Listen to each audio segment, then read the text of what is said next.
Hey everybody, this month's roundup is brought to you by Primal the Awakening, which is going to be opening up pre-orders for its second print run on September 17th.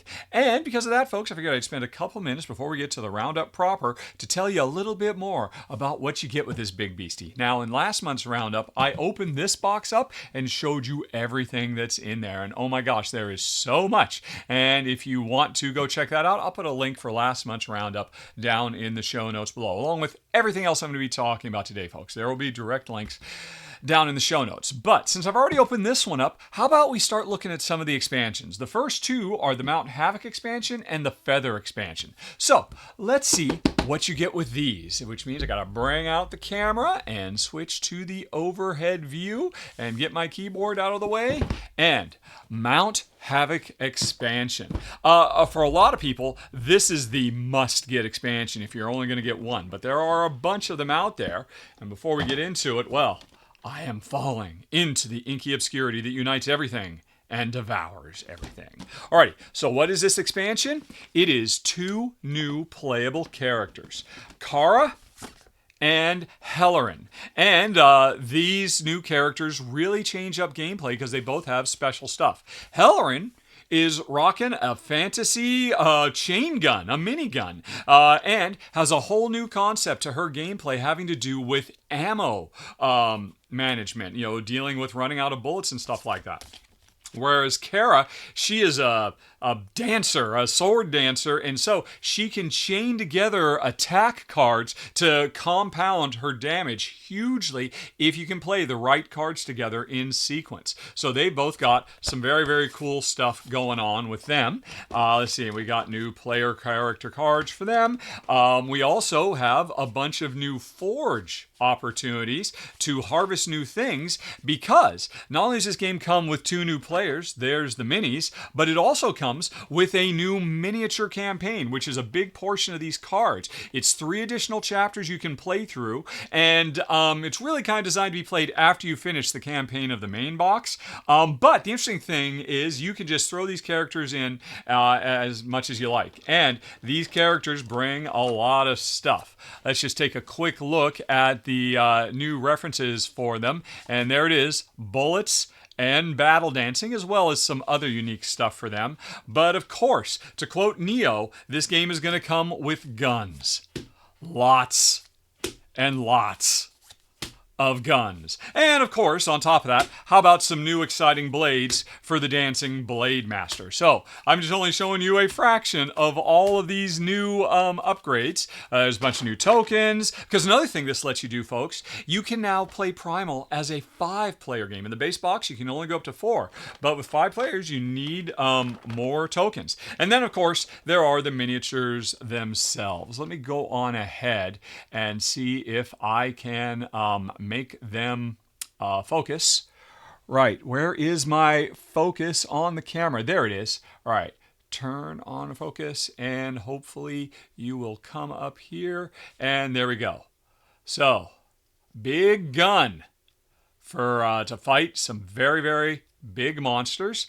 And if that weren't enough, if you don't like the guns, you can have some ridiculously big blades to do dances of death, whirling dervishes of destruction.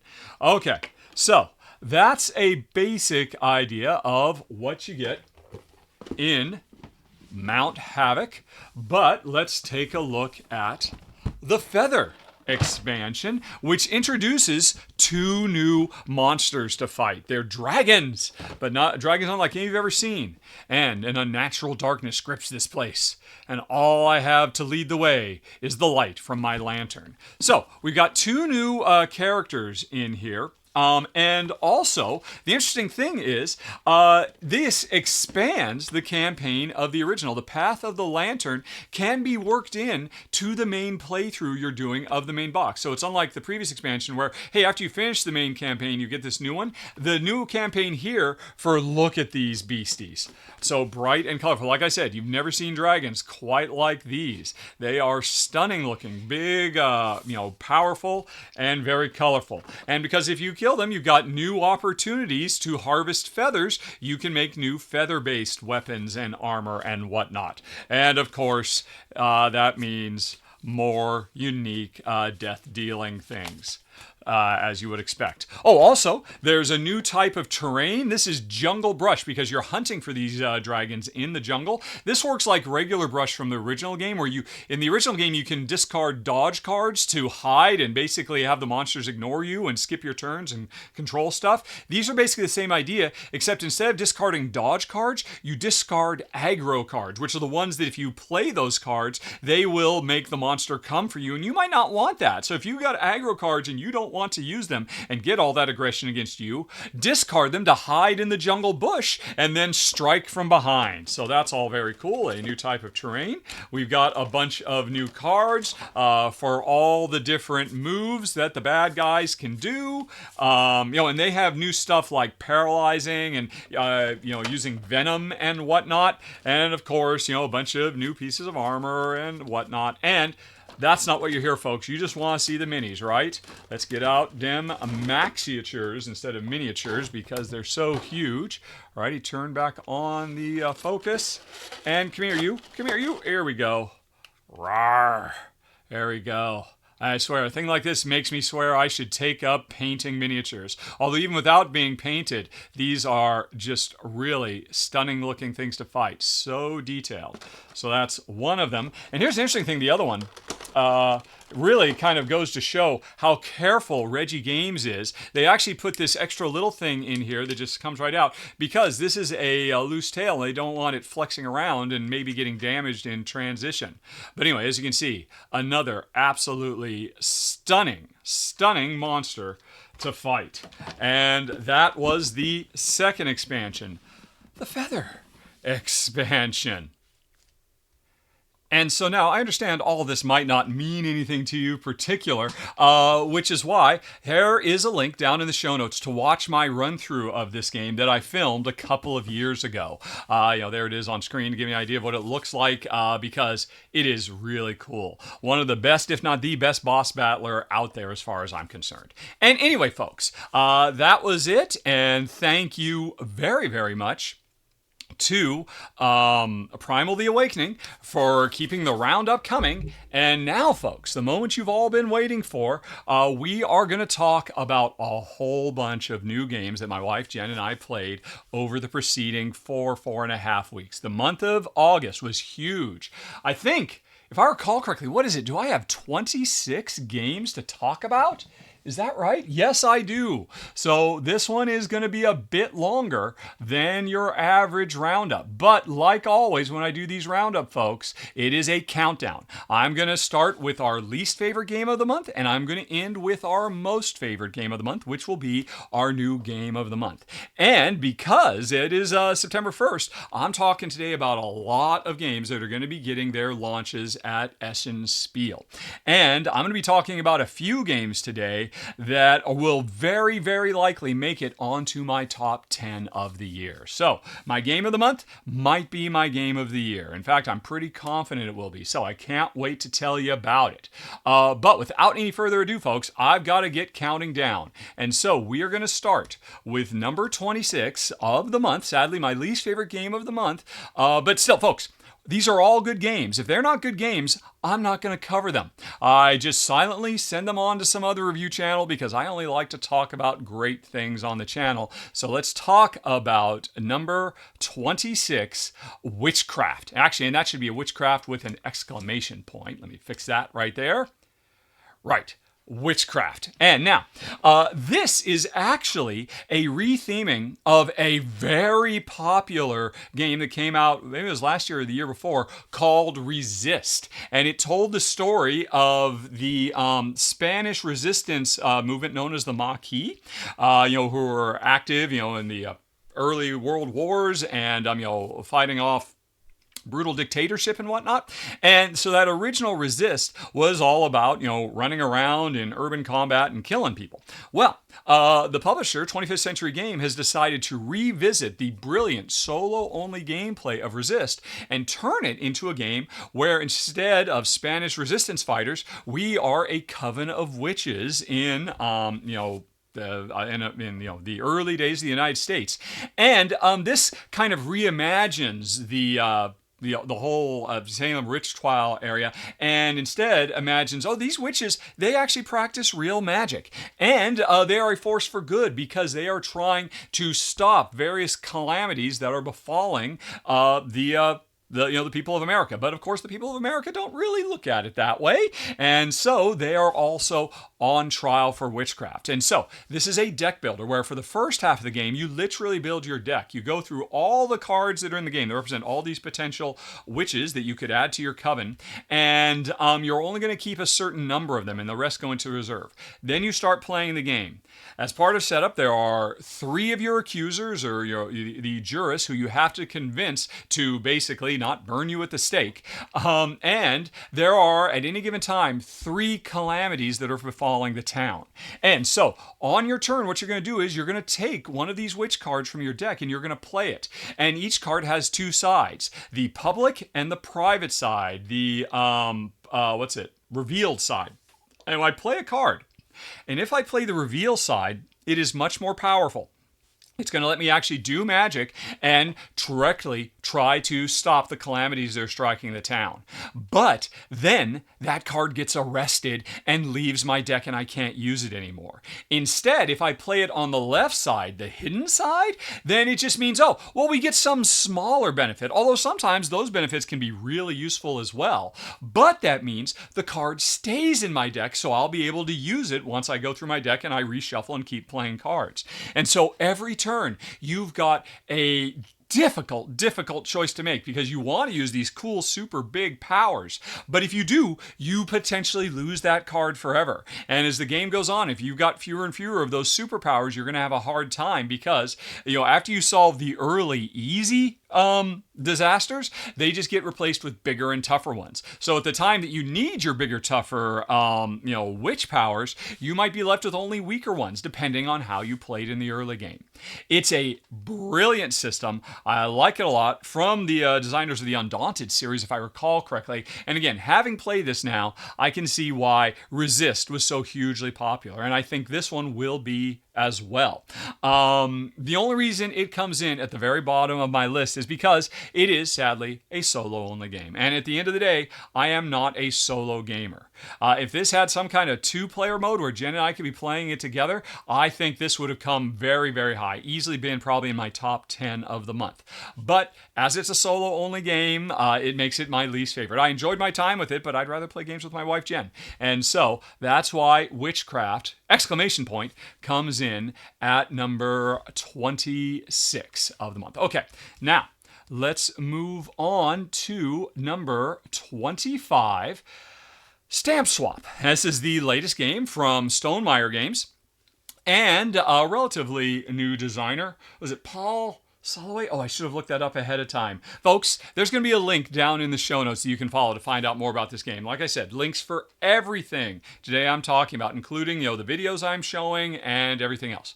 But anyway, what is this? This is an I Split You Choose game where all the players have come to a stamp collector convention. It's going to last for 3 days. And each day there's going to be 3 steps. First, we draft a bunch of stamps that are on the market.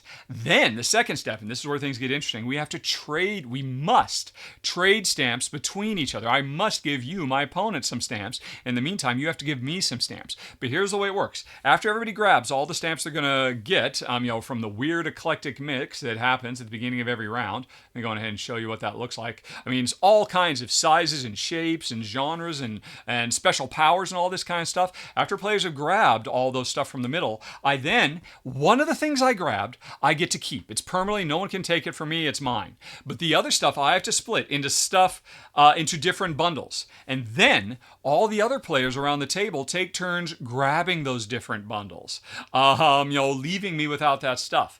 And in the meantime, I'm going to grab bundles from other players. So I'm hoping to keep some of those things, and I'm also hoping to grab some stuff that other people have done. But there's been a lot of I Split You Choose games out there over the years, and the thing that really separates this one is most of the time in a given round, like say in Castles of Mad King Ludwig or Chiteno or New York Pizza.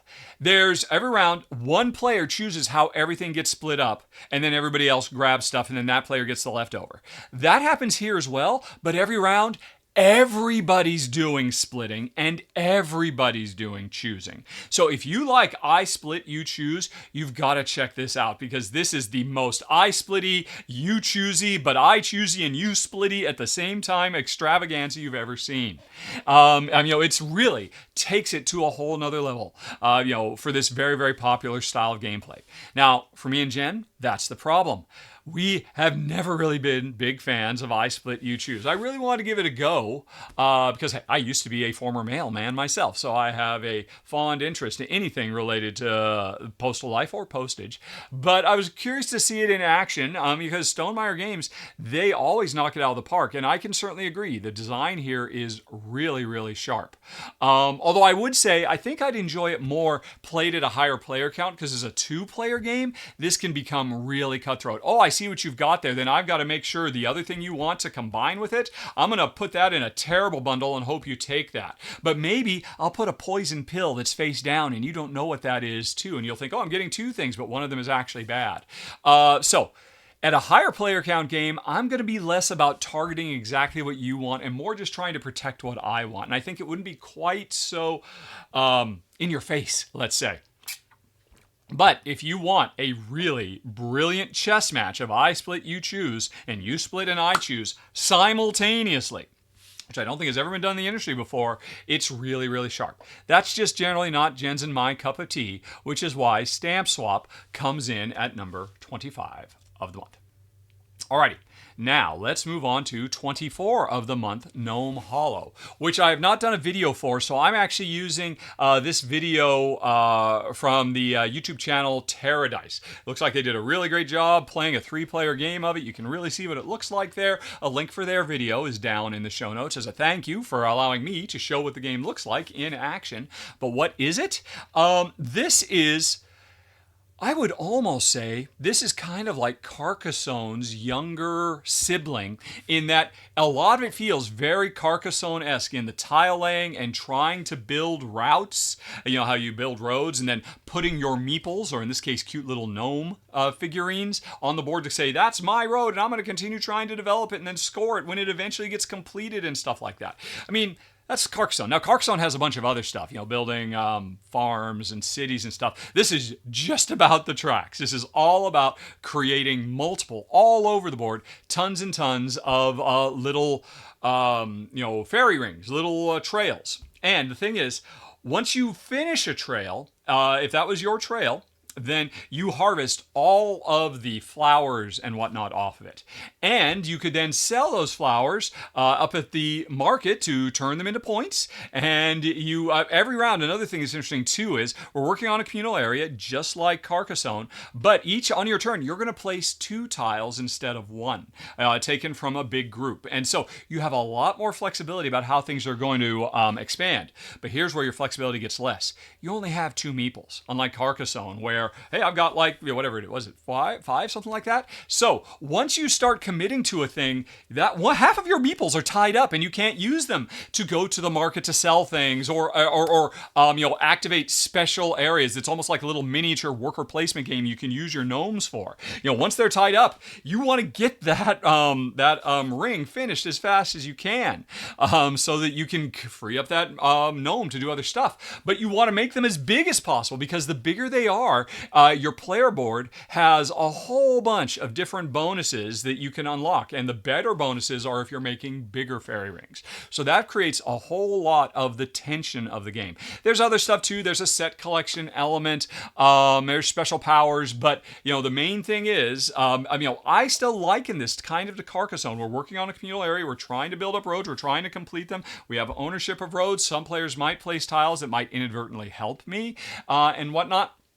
But overall, I would say, if anything, this is maybe a little bit lighter than Carcassonne. This is a good gateway to Carcassonne being your next game. And it's gorgeous. And the most important thing about this, it has the coolest, this game has got to make it onto 2024's Best Components Awards that will eventually happen next year, because every player's entire player board is magnetic. So all your pieces snap to your board and they never get knocked around. I hope this catches on like wildfire and the entire industry starts doing it, because it's is absolutely brilliant. This is a very, very sharp little game. The only reason it comes in at number 24 for me and Jen is two things. One, it is on the lighter side.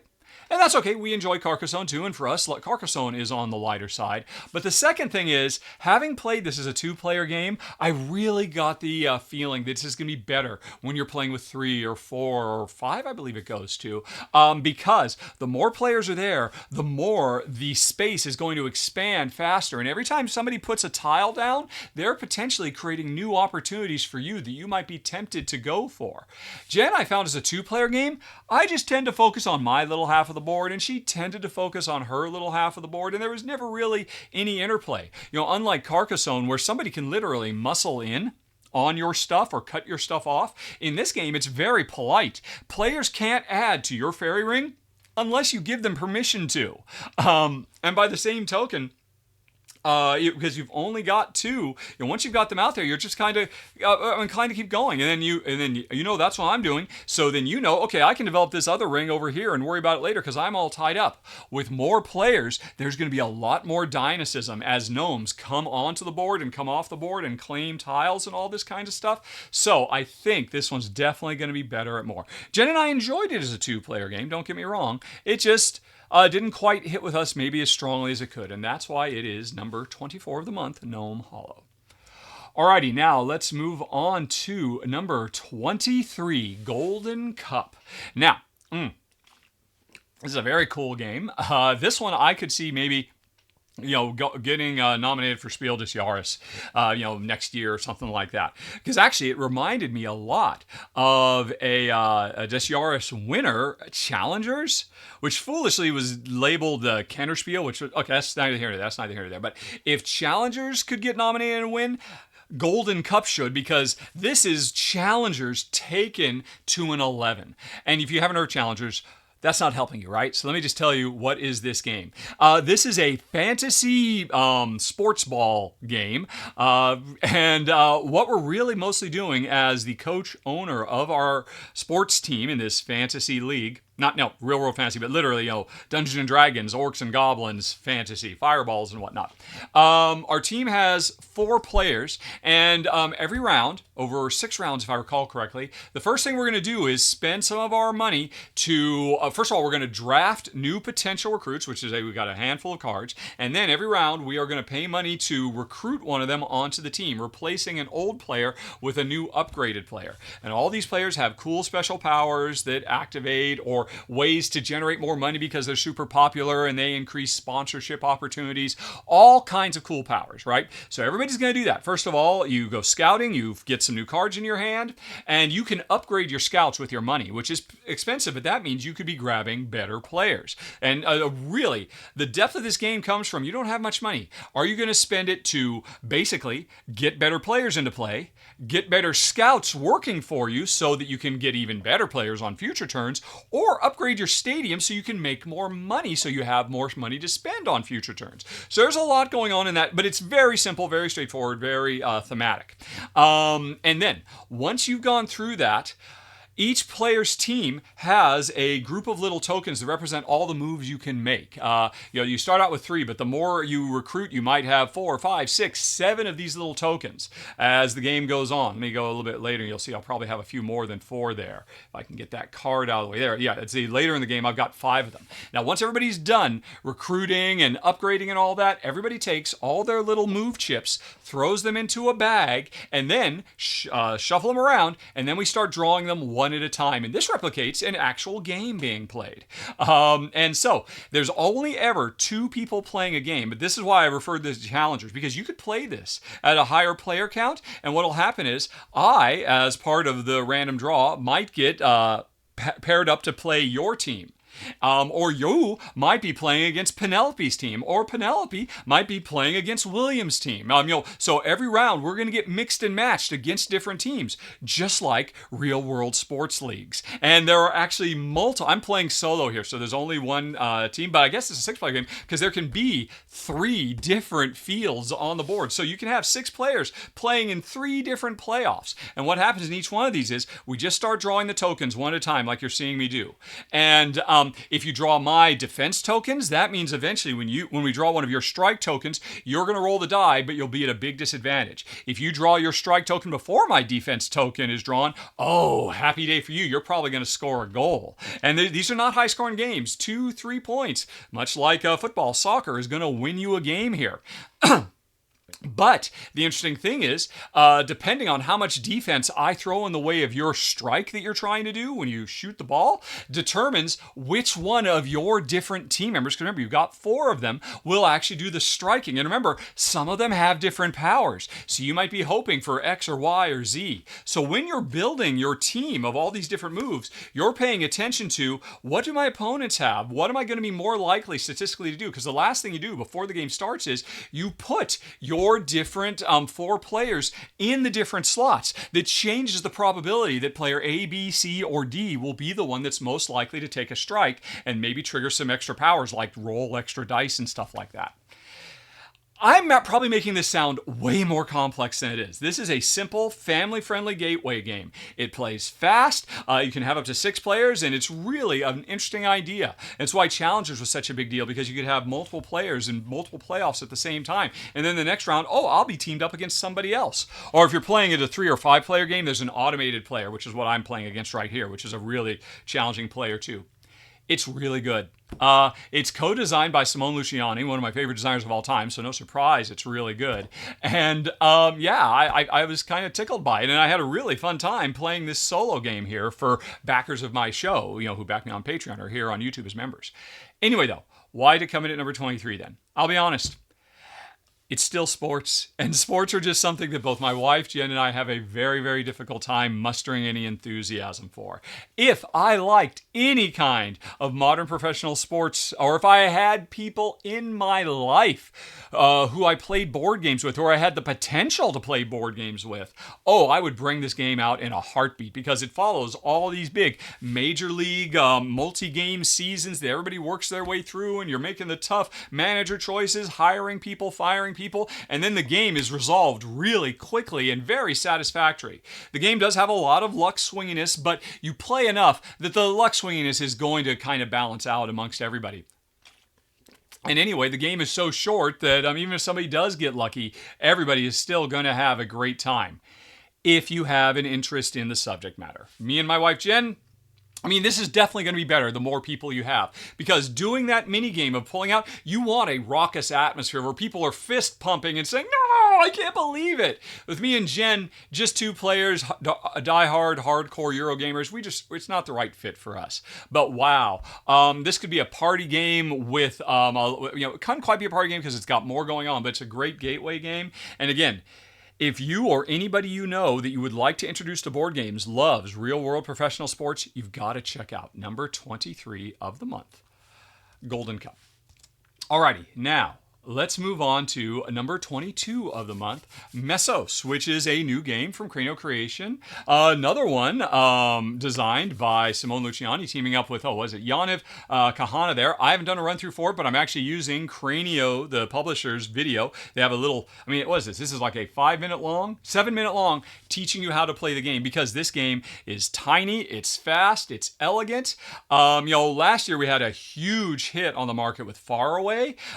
This game kind of scratches that same itch. What is it though? Well, we are all Paleolithic tribes trying to thrive, and every round, each player has 1 worker that we're going to put somewhere out on the main action selection board.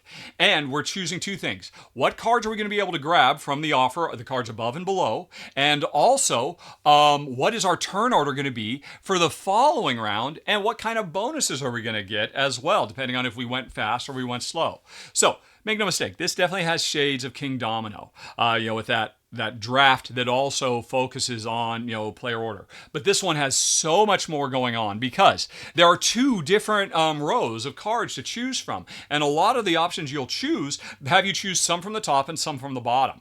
But if somebody goes faster than you, they might grab the ones from the top that you were hoping to get. And if you can't get that one and you're trading some from the top and the bottom, that might change what you want to get from the bottom, because the one from the top isn't available anymore.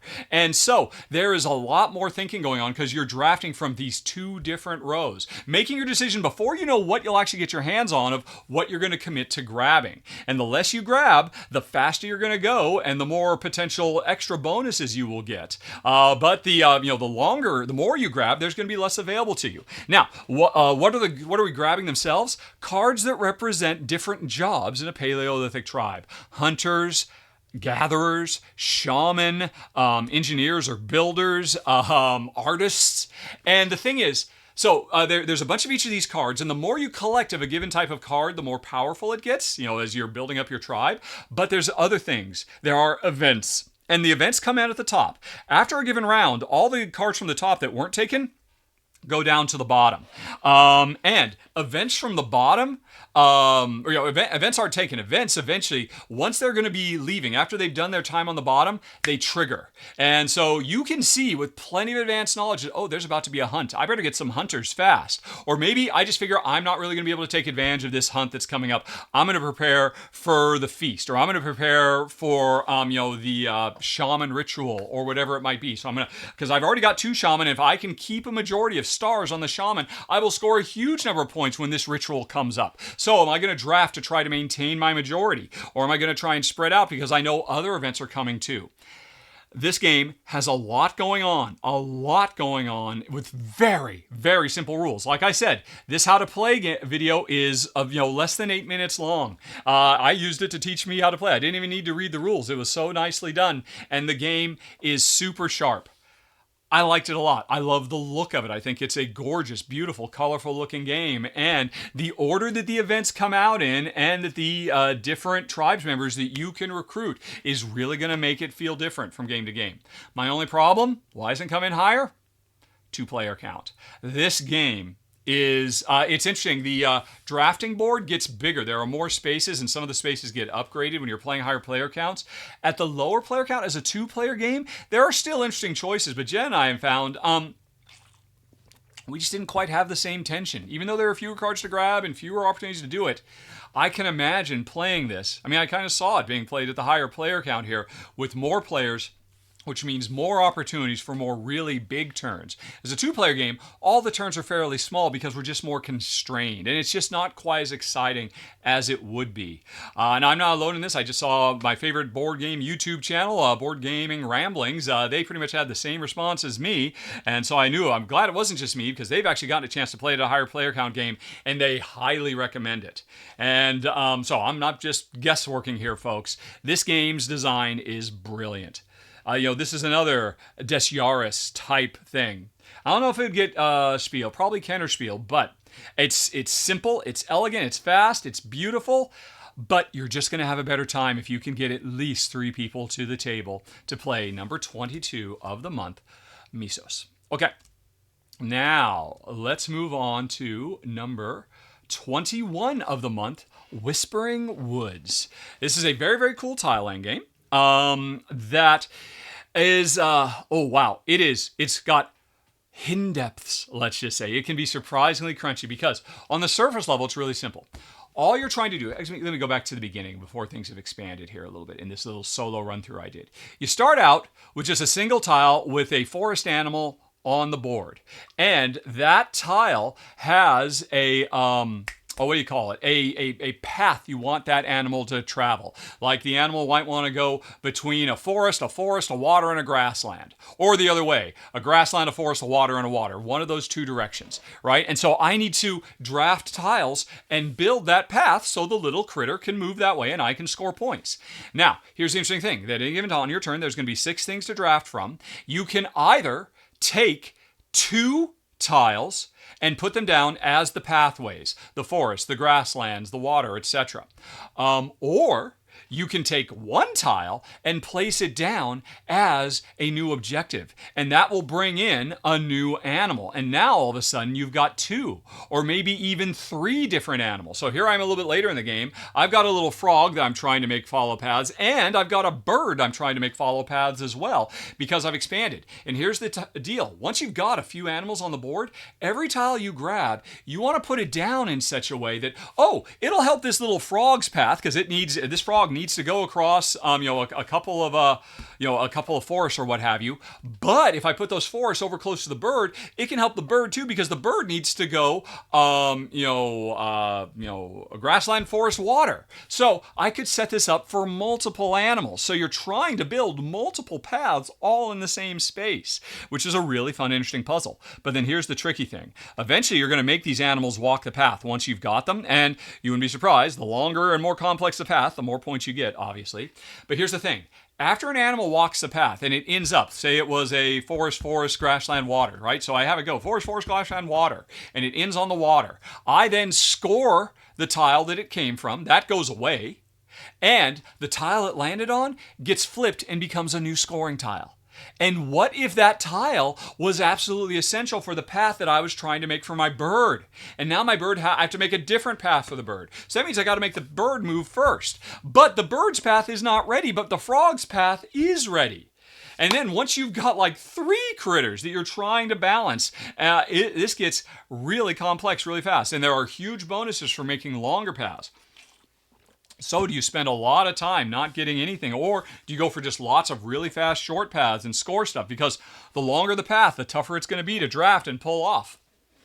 Really clever. Both Jen and I mean, here I'm playing it solo here for backers of the show, who back as members on YouTube.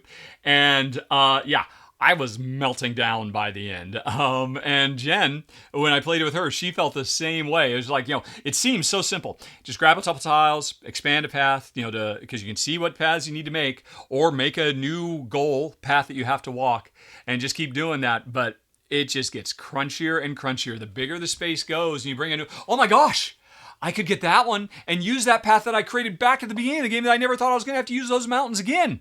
There's a lot to go here. I mean, again, surprisingly deep. Jen, my wife, liked it a lot. I liked it quite a bit too. I think really my only problem with it is it's a bit on the abstract side. Nothing wrong with that at all. But it is very much an abstract puzzle because there's no rhyme or reason. These could be electrons and quarks moving throughout as just as well as animals in a whispering wood. And I just like a little bit more theme, a little bit more storytelling in my games. But the puzzle that's here is just, again, brain-crunchingly brilliant. I think a lot of people are really going to fall in love with number 21, Whispering Woods. Okay, now let's move on to, number 20, is it? Yeah, Warp and Weft, which unfortunately I have not done a run through for, and actually I don't think anybody have done any videos for this yet. One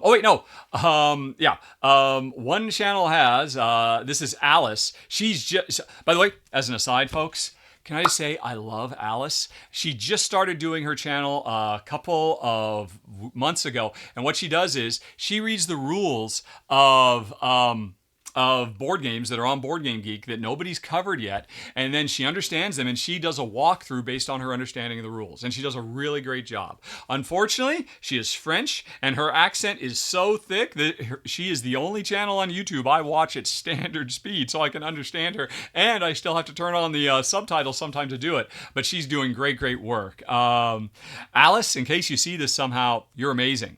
In fact, I've got some suggestions for how to make your channel a bit better. I think I'm gonna have to contact you separately because, with a couple little tweaks, you could really elevate the quality of your videos. But sorry, folks, I've gotten way off track. Let me start over and talk about Warp and Weft. So, what is this?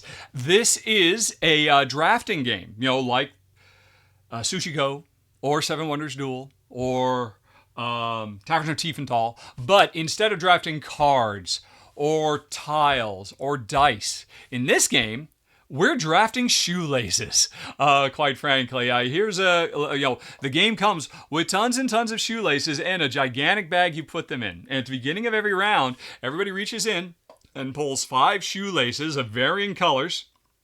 I think there are 5 colors, if I recall correctly, out of the bag. And then everybody has their own little weaving board. You can see there's all the different weaving boards. what you're going to do is you're going to take one of these 5 laces and you are going to weave it through a hole on the left and the right or the top and the bottom and start trying to create a woven pattern, because we're basically making woven rugs in this game. As part of setup, there are a bunch of objective cards that are put out on display that show different ways you want to weave these things together. Get a point for every blue next to a brown. Get a point for every 2 browns next to each other with a pink being woven between them. Now, over the course of the game, you are only going to get to score a subset of these. There's also always one super card where if you can do both halves, you get 5 points, but you got to do both of these things that are often very, very different. So over the course of the game, I got these 5, and then later on 4, and then 3, and then 2, and I got to pick one, and then I got to pick where to weave it. And let's see, I think... yeah, there was one picture here that kind of showed at the end of the game what it looks like. So there at the end of the game is somebody's woven rug, tapestry that they've made. And you can see they were, like, for instance, they were trying to score this one because they've got 2 blues and they've got a white going between those blues. But maybe they were trying to do this one as well because they've got a blue next to a brown. And they've got a blue next to a brown over there. Did they pull off the really big one? Browns next to whites? Did they do that at least once or twice? Yeah, there's a brown and a white, and then they need blue-pink with a green in between them. Blue-pink with, oh no, green in between those. They tried to go for it someplace else. Ah, yes, there they did it, right there. Blue-pink with a green in between it. So, the thing is, folks, every time you play... and then, of course, after you've picked one and you've woven it, you then hand the other, the other... shoelaces, for lack of a better term, to the next player. And then the player to the right of you hands them over, and we just keep drafting and placing them. And again, folks, this is another one this month that totally made Jens and my brain melt. It sounds so simple, but it's the fact is you do not get to score all these things. Each player only gets to pick 2 of each of these 1-pointers, and everybody's also trying to do the 5-pointer, but you don't choose right at the beginning of the game. At the end of every round, after all the drafting is done, because we're going to do 4 rounds of drafting, which means we'll ultimately weave 16. Let me go ahead and zoom in so you can see it a little bit better. Where is it? We're going to, come on. Oh, what is happening? Oh, why did that happen? I don't know. There we go. So here's like the final. I mean, this, honestly, at the end of the game, there is just a sense of pride that comes from having made this. Because you've literally created something physical in the world. And I cannot stress just how, again, satisfying it is. But then, of course, over the course of the game, you can see at the end of every round, you're going to get to take one of your buttons. 2 of your buttons are going to go on the right. 2 of your buttons are going to go on the left. And those are going to be the 4 things you're going to score for out of the 6 that were potentially available. Or was it 8 that were potentially available? And so you could start trying to build stuff for things that you might claim later. Find that, oh, when I get there, I just never can get the shapes or colors that I want. And kind of pivot. But every step, because the other thing is you're working on 2 axes. All of these different things you can score on the vertical. They're all shown on the vertical, but you can score them on the vertical or the horizontal, or both. And so trying to figure out how best to do that is just a mind. I want to say mind F, but I will say just a brain burner. I'll leave it at that. But it's just, this game really, in a way I have not seen for myself, maybe in years, really caused me to break down and just try to think. I mean, because it's so clever and there's so much to consider with every lace. And of course, seeing what laces, because I can see what my neighbor is going to be able to hand me. I know one of those 3 is going to be mine. If I could get that white, if they hand me that white, I don't know if they're going to hand me that white, but maybe I should set aside that green so I can put it next to that white and go for that objective. Or maybe I should forget about that and just weave this green over here to score this other objective. Or maybe I don't keep the green at all.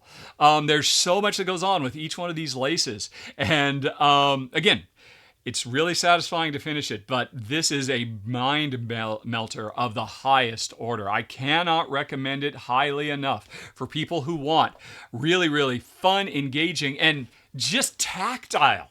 The act of weaving these things together is just fun. I mean, I'm kind of reminded of Azul, but this is heavier and crunchier than Azul. And at the end of the day, Azul, one of the things that was so great about was its tactile nature, using those little Bakelite tiles and placing them and sliding them around. But this one, the tactile is even more because we're really genuinely weaving a tapestry, a textile. So there's a lot going on here. I love it a lot. So why did it come in at number 20 of the month? Folks, I kind of told you, it's too much. I like to think of myself as a pretty sharp gamer, but I gotta warn you, the rules here are super simple, but the crunchiness factor of this game is off the charts. That combined with the fact that even though I am genuinely weaving, it is still a fairly abstract game. And again, I've mentioned before in these roundups, I like to have a little bit more story to tell. Why do I need to make these particular abstract patterns in the thing? I don't know. It's just all kind of arbitrary to score points. So I think for most people, I mean, certainly most people aren't bothered by Azul. And honestly, I do not casually draw the comparison between these two because I think they both scratch the same itch in a really big way, but while still providing radically different gameplay. So if you like Azul, but you want something heavier and crunchier and ultimately more tactilely satisfying, you might want to check out Warp and Weft, which was our number 20 of the month. All right, now let's move on to number 19, Runemasters. Now, sadly, I have not done a run through for this, but I'm using the video from the French channel Ludovox. Thank you, Ludovox. Folks, if you can understand French, or you just want to go to YouTube and turn on the French subtitles, but then switch them over to be automatically converted in English, there's a link for Ludovox's video down below. It does a very good job of showing what this game is. This is a cooperative tower defense game where players 2 to 4 players. You can play solo, but if you play solo, it recommends playing with at least 3 or 4 to replicate a 3 or 4 player game. But if you're playing a 2-player game, there's only 2 heroes. We are in 1 of 4 spaces in the center of the board. And on my turn, I'm going to roll these dice that generally give me a bunch of colors or they give me some special powers. If I roll the special powers, I can use them to power up my mana meter to do my own character's special move, whether it's be a healer or an attacker or a ranger or whatever.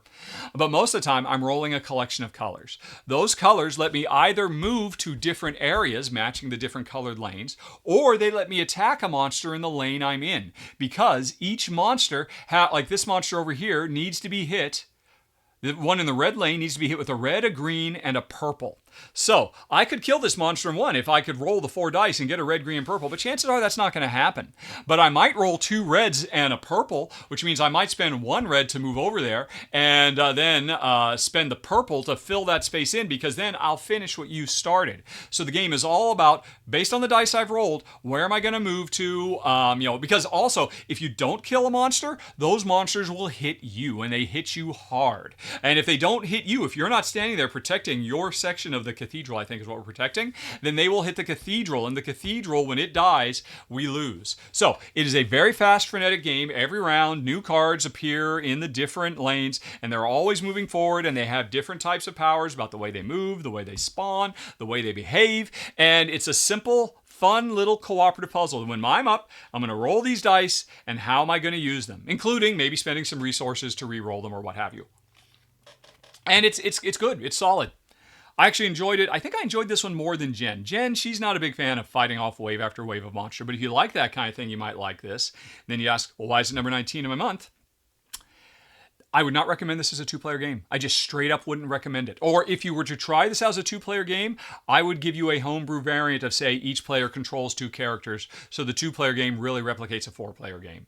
I think you kind of have to do that. I think it's telling that the rules suggest that if you're going to play solo, as a solo player, choose to control 3 or 4 characters. Because with 2 characters, a big part of this game is when I move into your section, you move out. You end up swapping with me. And we might be in a situation where, oh, you've got all the hit points. I want to move you over to the section where I'm at because you can defend yourself against the wave of monsters over there. So first, I've got to move into that empty section, then move to your section so you and I swap. And at the same time, but don't worry, I'm the healer, so I'm going to heal you up so that you'll be protected. And there's a lot of opportunities for fun little collusion like that if you're playing with 3 or 4 players. As a 2-player game, not so much. Very little, in fact. And so I think that's the biggest problem. If you want to pick this up and you love, fast playing, incredibly portable. There's a great little game for restaurants. Hardly takes up any table space. It's going to be done in 15 minutes, and it's going to be full of fun little. Right, I roll my dice. Right, how am I going to use these colors? I can't fight any monster. What could I possibly do with these things?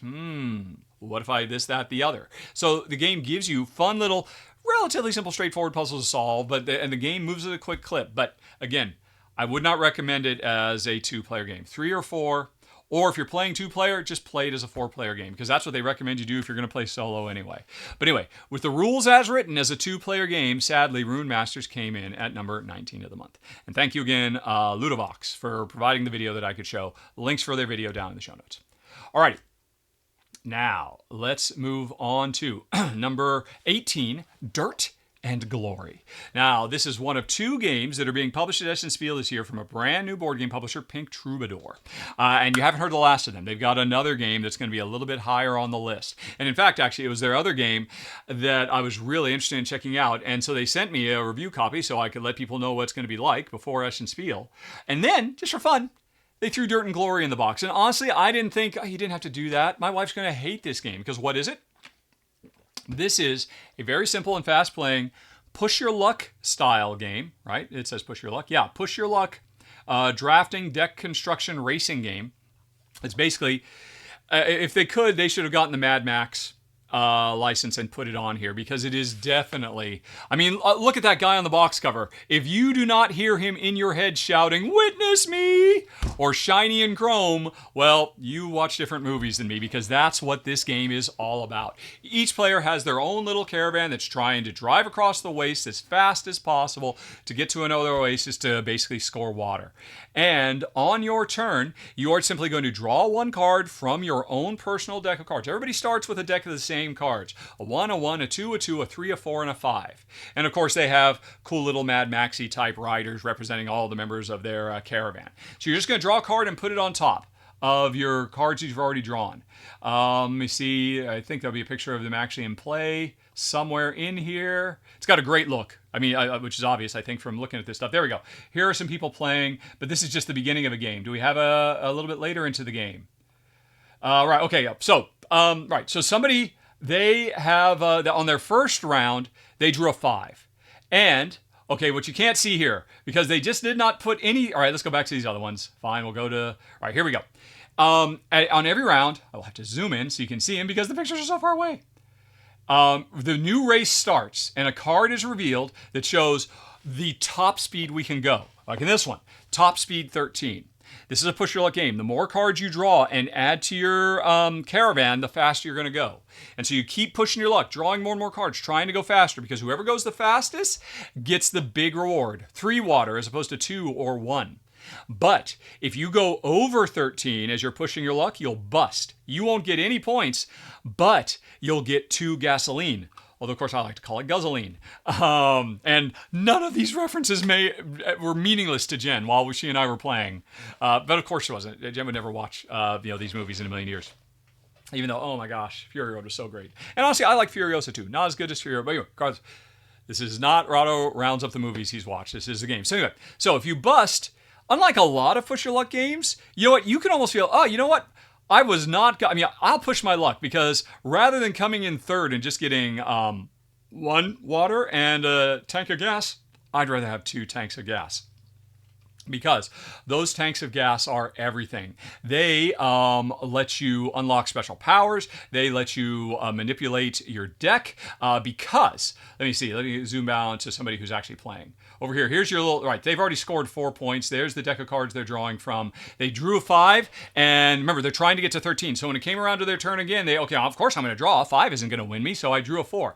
Now they're up to 9. Now they need to start thinking. They know they've drawn their 5 and their 4. They know there's a 3, a 2, a 2, and a 1, 1. So they're going to keep drawing, right? They're going to keep pushing their luck without trying to go over. In fact, they're really happy that they got their high numbers out of the way first. So now they're just going to be drawing low numbers. They might have a good shot of winning this round. But in addition to the cards you're playing, at the beginning of the round, you drew 2 cards. Well, oh, why? Why is it not shown here?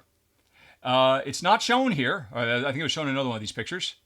At the beginning of a round, You drew 2 cards. There we go. You drew 2 cards. One of them was the first card you played, and the other one you put over onto the side, tapped. This is your reserve. You know that those cards are no longer in your deck. You must put a reserve, and over time, your reserve can build up. As you can see, this person has built up to a reserve of 3 cards. And so, you've got all those cards available when you need them. When you need a 2 and you don't want to risk drawing, because you know, hey, in my deck, there's still a 4, a 3, a 2, and a 2. So I know I've got a 50-50 chance, but I don't think I want to risk it, because if I draw that 4 or the 3, I bust. If I draw the 2, I'll hit the exact 13. So instead, why not grab the 2 out of your reserve? Well, the thing is, you've got to spend that gasoline to be able to get those out. So sometimes, busting on purpose even to get that gasoline so you can get stuff out of your reserve so you can win the next round where the prizes are even bigger is a big part of the game. But then there's one more thing that I haven't mentioned. Let's go back to that big picture. In the center of the board, the number of players, a number of special cards are drawn. So this is a 4-player game. Beginning of the round, there are 4 cards that are all numbered 1 through 5. Sometimes they have multiple numbers. Like there could be a 2, it's a 4 or a 2, so it gives you flexibility. I could play this as a 4 or a 2. That's amazing. But more often than not, they have all kinds of cool special powers on them. Sometimes powers that you need gas, sometimes powers that give you gas, all kinds of things. And after the race is over, how everybody did in the race determines who gets first dibs on these as well. Because the sooner you pass, the sooner you can grab the card you want and throw it into your deck. So it's a deck building game. It's a deck building, push your luck, set collection, speed race game. Set in the world of Mad Max, but not really, because it's really Dirt and Glory, not Mad Max. It's cool. If I was ever in a situation where I wanted to play with casual gamers and I wanted to play a push your luck game, it's this. I've played a lot of push your luck games over the years. I have never seen one as thematically strong as this one. I talked a couple other times in this month's roundup about how, I really love the gameplay here. I just wish they'd found a way to work a story, a theme into it. That is what designer Peter Vocek did. Not for nothing, Peter Vocek designed another game a few years ago that I loved, Terra Futura. That made my top 10 of the year, if I recall correctly. Now, sadly, Dirt and Glory does not make my top 10 of the year, because at the end of the day, I am not looking for a lightweight, casual, almost gamer level game that I could play with anybody. But if you know anybody in your life who loves action cinema and you want to convince, if you're at you saw there's a reason all their promotional pics were showing you playing this at a restaurant on a bench, is because this is the ultimate restaurant game. Everybody pushing their luck, everybody screaming or scowling or, okay, well, at least if I bust, I got that gasoline, I'm going to grab another card, I'm going to win next round. We're going to do 6 races. They get progressively better. Who cares if I lost this battle? I'm going to win the war. And if you're of a certain mindset, you're going to make a lot of quotes throughout. It's really good. If you like simple, family-friendly, gateway, push your luck, if you like Mad Max, Beyond Thunderdome, Furiosa, Fury Road, or just any of these like post-apocalypse things, or even if you don't like that setting. Because here's the thing. My wife hates that setting. Hates it with a passion. Wants nothing to do with it. It just makes her mad to think about all the wasted resources and she cannot get into the apocalyptic fantasy of it. But even she had to admit she had fun playing this game. Because there's so much more depth. It's simple, it's easy, it's elegant. The cards say exactly what they do. This is still a gateway game that anybody can understand play and understand why, I can see why that card is really valuable. After I played one round, I'm making smart decisions and I'm pushing my luck. This game has great hidden depth. This is a real unicorn of a game. Incredibly elegant, incredibly simple, incredibly fast, incredibly thematic. It's just, unfortunately, a theme that my wife didn't particularly like. And to be honest, neither Jen or I are huge, big fans of Push Your Luck. But if we were, oh my gosh. It's a tiny box, too. Did I mention? It's also a very, very tiny box because it's basically a deck of cards and some tokens. Very, very impressive title. I think this is going to be one of those little sleeper hits. Those are one of those games, if you're at Essen Spiel and you talk to other people and you say, what did you see that nobody's talking about?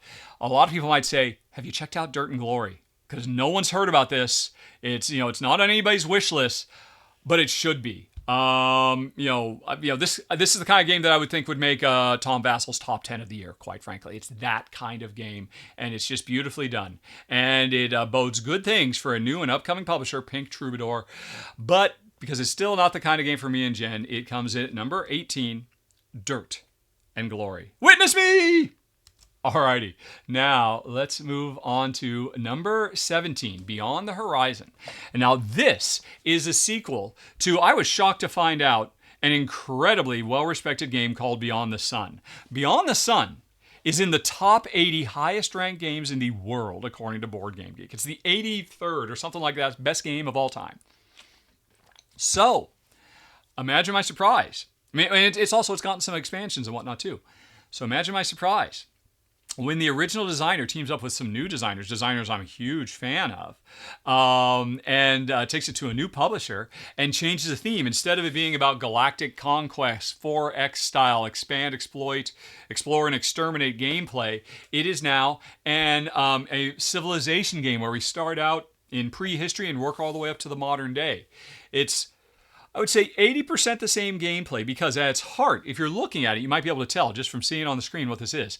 This is the tech tree game to end all tech trees, because the entire board is one gigantic randomly created every time you play tech tree, where if somebody develops this technology, it unlocks one of these two technologies. Either one of them gets you to that one. That one gets you to that. This one gets you to either of the two small ones, or jumps to a level 3 technology if you can pull it off. And so every time you play, you're going to unlock more and more technologies. They're going to dovetail from one to the other, and you're going to get a very different feel because of the different technologies that are randomly discovered every time you play. But in this game, instead of exploring and exploiting the galaxy, we're basically playing through time, starting out as an ancient civilization and working our way up to modern day. So the real question is, what is different? Well, they're both worker placement games where each player has one worker. You're going to move it out there to activate one of your existing inventions or do one of the fixed actions, most notably create new inventions that you can then use as new worker placement spots. We each have our own board that represents our population. The more population we have at the ready, the more stuff we can do, because once somebody has invented something, there goes a token that I can't use for anything else. But there's also a fair amount of time focused on this little sliver of the world that we slowly, over the course of the game, we grab tiles and expand and create new opportunities to create settlements and build them into cities and score points. This is the biggest departure from the original game, because the original game just had a fixed galactic map that was a very, very cutthroat and in-your-face area majority domination game.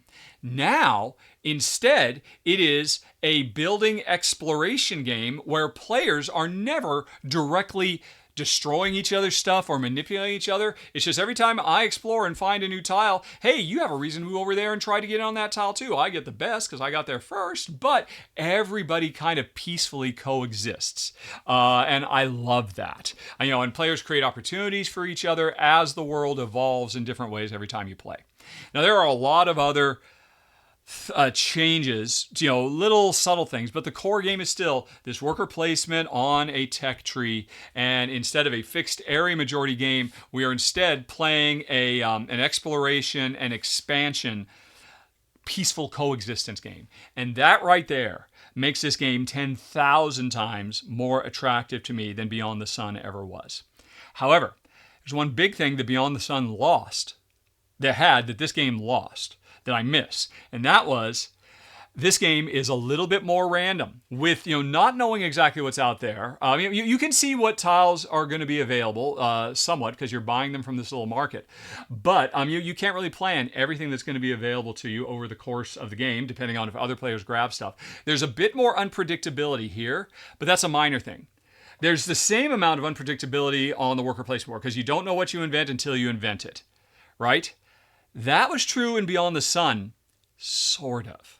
Because Beyond the Sun had an alternate mode where you didn't just, hey, I'm going to invent a new thing and flip it over and see what it is I invented. You had an alternate way to play where you could see all the potential things you'd want to invent. And you would choose, no, that's the thing I want to invent, and then I want to invent that thing next.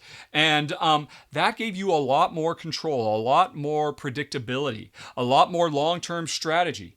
That has been removed. It was an optional way to play Beyond the Sun. It is no longer here for Beyond the Horizon. And so, sadly for me, that makes it not quite hit as strongly. Even though I love everything. I love the theme more. I love the peaceful coexistence more. But unfortunately, I do miss some elements of Beyond the Sun. And that's kind of what knocks it down for me a little bit. Otherwise, if it had kept that, it would have been in my top 10 of the month. If it had kept that. If I had never seen that mode, I might not even realize that I was missing it. But I have experienced that, so I am missing it. And don't get me wrong. It would be peanuts. It would be child's play to simply take that. Oh, there's basically like a market of inventions that's off to the side of the board that just expands over the course of the game. Just take those rules and apply them to Beyond the Horizon, and I expect they'll work just fine. But I cannot confirm that. So I'm ranking this based on the rules as they exist right now, and that's why Beyond the Horizon comes in at number 17. Okay. Now, let's move on to number 16, Polaris. Man alive! Simone Luciani strikes again. That is the third Simone Luciani co-design that I've covered this month. The man is really spreading his wings, and it turns out, whenever he works on a game, even as a developer, it proves to be something special. This time he teamed up with Andrea Menini. And I have not filmed it. I don't think anybody else has filmed it either. So I'm just going to, right? Is that right? Yep, no video of this exists yet. So I'm just going to show you some pictures of this abstract area majority influence connection hand management pattern building game, right? So let's see. Here's a picture of all the stuff. I don't need an unboxing picture. Let's see. Okay, here's a picture of the board setup, but that's a little too zoomed in. Let's zoom out. There we go. Here's a game in progress. Very nice picture. Thank you, Swine Soto. All right, so here's the deal. We, over the course of this game, are building up a hand of cards. And on your turn, usually, you're just going to grab more cards, draft more cards from an open draft from the supply, put them in your hand. Some cards are really powerful, the ones on the right, and for those, you got to pay shooting stars to get them. But you're building up more and more cards. And there's a couple things about each of these cards. Let's see if they show a close-up picture of a card. Alrighty, nope. All right, let's go the other direction. Show me a close-up picture of a card. Nope. All right, nope, they do. No, all right, so I will zoom in on this and then zoom over here and we will show you a close-up picture of the card. Oh my God. Okay, yeah. Here's a couple of cards. These are the type of cards you get in your hand. These are secret in-game objectives. Everybody has a secret in-game objective where you're trying to make constellations of certain shapes. You reveal at the end of the game that, oh, I was trying to make this L shape all along. But anyway, I might have a handful of cards, and over time it gets bigger and bigger. The cards have an action I get to do, which is put my star tokens and or connectors out on the board in the exact, if this shows like this, I can't rotate it. It's got to be exactly like that. It's got to be exactly like that. Although, if I recall correctly, the connector could be above or below. That's what the little arrows mean. But it also has a phase of the moon. This phase is the important thing because, coming back to the main view, say I've got a bunch of cards in my hand. I've got, two moon slivers. I've got a half moon. I've got a full moon, right? And the thing is, I want to play some cards. When I play cards, all the cards I play have to be of the same phase. So I could, right now, play one moon card. If I have a full moon card, my whole turn would be playing only one card. That would be a terrible, inefficient turn. So I don't want to play my full moon card until I've got a bunch of them. And it's Heart. Think Ticket to Ride, folks, where, you know what? Hey, I got a couple of greens. I could go ahead and do this little trail over here, but I'm really building up for the big one over there. I don't care about these little dinky ones unless I have a reason to care about them, so I'm saving up. But this time I'm saving up because when I play, I have to choose all my cards of a different phase. So eventually, and in some cards, the more powerful ones, they say, oh, I've got multiple phases. I'll work in different phases. But anyway, eventually, usually you don't want to play cards until you've gotten at least 3 that are of the same phase so you can have a big play turn and you'll be more efficient, right? So say I've got 3 slivers, which means, this is the sliver section of the board. Because if you look, that's where the sliver phase is. And I can see, blue's already played a lot in here. I better start playing in here because all the space is getting gobbled up. So I play 3 sliver cards and they tell me, how can I put stuff in, trying to move around, trying to make my own constellation. Remember, maybe I wanted to make that L shape. If I pay shooting stars, I can also go into these side spaces. If I put a thing here, it's considered to be both in this section and this section. So these are very prized spaces to be in. But now there's another thing about this section. You will notice that above it, there is a scoring card that is worth more and more points depending on how well you do. This section says, hey, get a bunch of cards on the same ring. The more you get, the more points you get. And so you can see, as part of setup, there are 1, 2, 3, 4, 5 ways we are going to score over the course of this game. The first one we're going to score is right here, where the new moon is. So, right out of the gate, before too long, this new moon is going to get scored, right? And so, it says, hey, pick one of your constellations, no matter where it is, pick as far as it is, the bigger it is, the better it is. So, before this scores, you're just trying, this player is clearly, and this player here, is trying to make one long constellation so that before this scores, they'll get to go. But maybe you don't care. Maybe you say, you know what, I'm not going to bother scoring this one. I'm not going to come in first. Other players are doing better. I want to start paying attention to the one that's going to be scored next, or the one that's going to be scored next. I'm not going to do well on all of these. So I could start saving up, so I'll do a really amazing job on scoring the next one. Here's the deal. Eventually, after players have played enough cards and a queue has been filled up, that's going to trigger scoring. Wherever the new moon is, that's going to score. Everybody sees how well they do. And then this outer ring rotates clockwise. And then that means the next scoring thing is going to happen. But you know what else happened? The location of every moon phase has changed. So if I had been saving up new moon, full moon cards, so I could play a bunch of cards over here because the third objective wants me to get a lot of stuff in this sector of the board, let's say. And I'm just about to play all my new moon or my full moon cards in that area, but then scoring happens. All of a sudden, the new moon is in a completely different area that I was not planning on scoring. So this nighttime sky is constantly in motion. And so you might want to save up for a better turn with more full moon or half moon or whatever cards. But sometimes you can't afford to wait. You need to play those cards now because pretty soon the nighttime sky is going to shift and it's going to be in a new area. And that's freaking brilliant. It gives you so much to plan for. I love a game like this where I can say, okay, I can see all these things and I know what my own special thing I'm trying to do is, and I can see some of those first cards I might be able to draft. Yeah, I'm going to try and hit that, the second one, the fourth one, and the fifth one. But by the time we get to I'm scoring the fourth one, am I going to be able to play in the region that one wants me to play in anymore? I'm not sure because the nighttime sky is going to be changing. So you're constantly having to be prepared to pivot. What cards come out? Do you give up your so precious shooting stars that, remember, lets you play in the really expensive areas? It means you have a star in 2 locations at once. Those are hugely valuable. Or do you spend them to grab the really powerful super cards that have multiple phases on them or let you play more stuff than you normally could? It's brilliant. This is a really, really sharp game. It's a largely abstract game, which knocks it down for me a bit, but I cannot deny the fact that I really enjoyed my play of it quite a bit. If you had a copy of it, I would want to play it any day of the week. I really enjoyed it a lot. This could have been, heck, if Simone Luciani is touching your design, chances are I'm going to love it quite a bit, and I really love the design here. Again, it's kind of abstract. Again, that's not really for me. But the gameplay is resplendent. So it's that combination of stuff that brings it in at number 16 of the month. But if you like constellations and nighttime observations of the starry sky and all that, and you want a super crunchy game where you're doing an amazing amount of short-term tactical play but long-term strategic play, I'd suggest Polaris. Okay. Now, let's move on to number 15, Rivages. This is a new roll and write game. Or no, not roll and write. Draft and write. Because in this game, you've got a handful of cards that indicate different terrains that you could mark off as you're trying to explore this island. The water terrains and the forest terrains and the field terrains and all that stuff. And so, on your turn, you're going to pick one of the cards in your hand, tick off the top available row of that card and explore those particular types of terrain. And you've eliminated that one selection, like I'm about to do here. It looks like I took, I'm taking the 2 forests and the 2 grasslands. So I'm going to fill up and expand on this island in all kinds of different ways and score bonuses and all of that. And I'm going to cross out all 3 of those things from the top.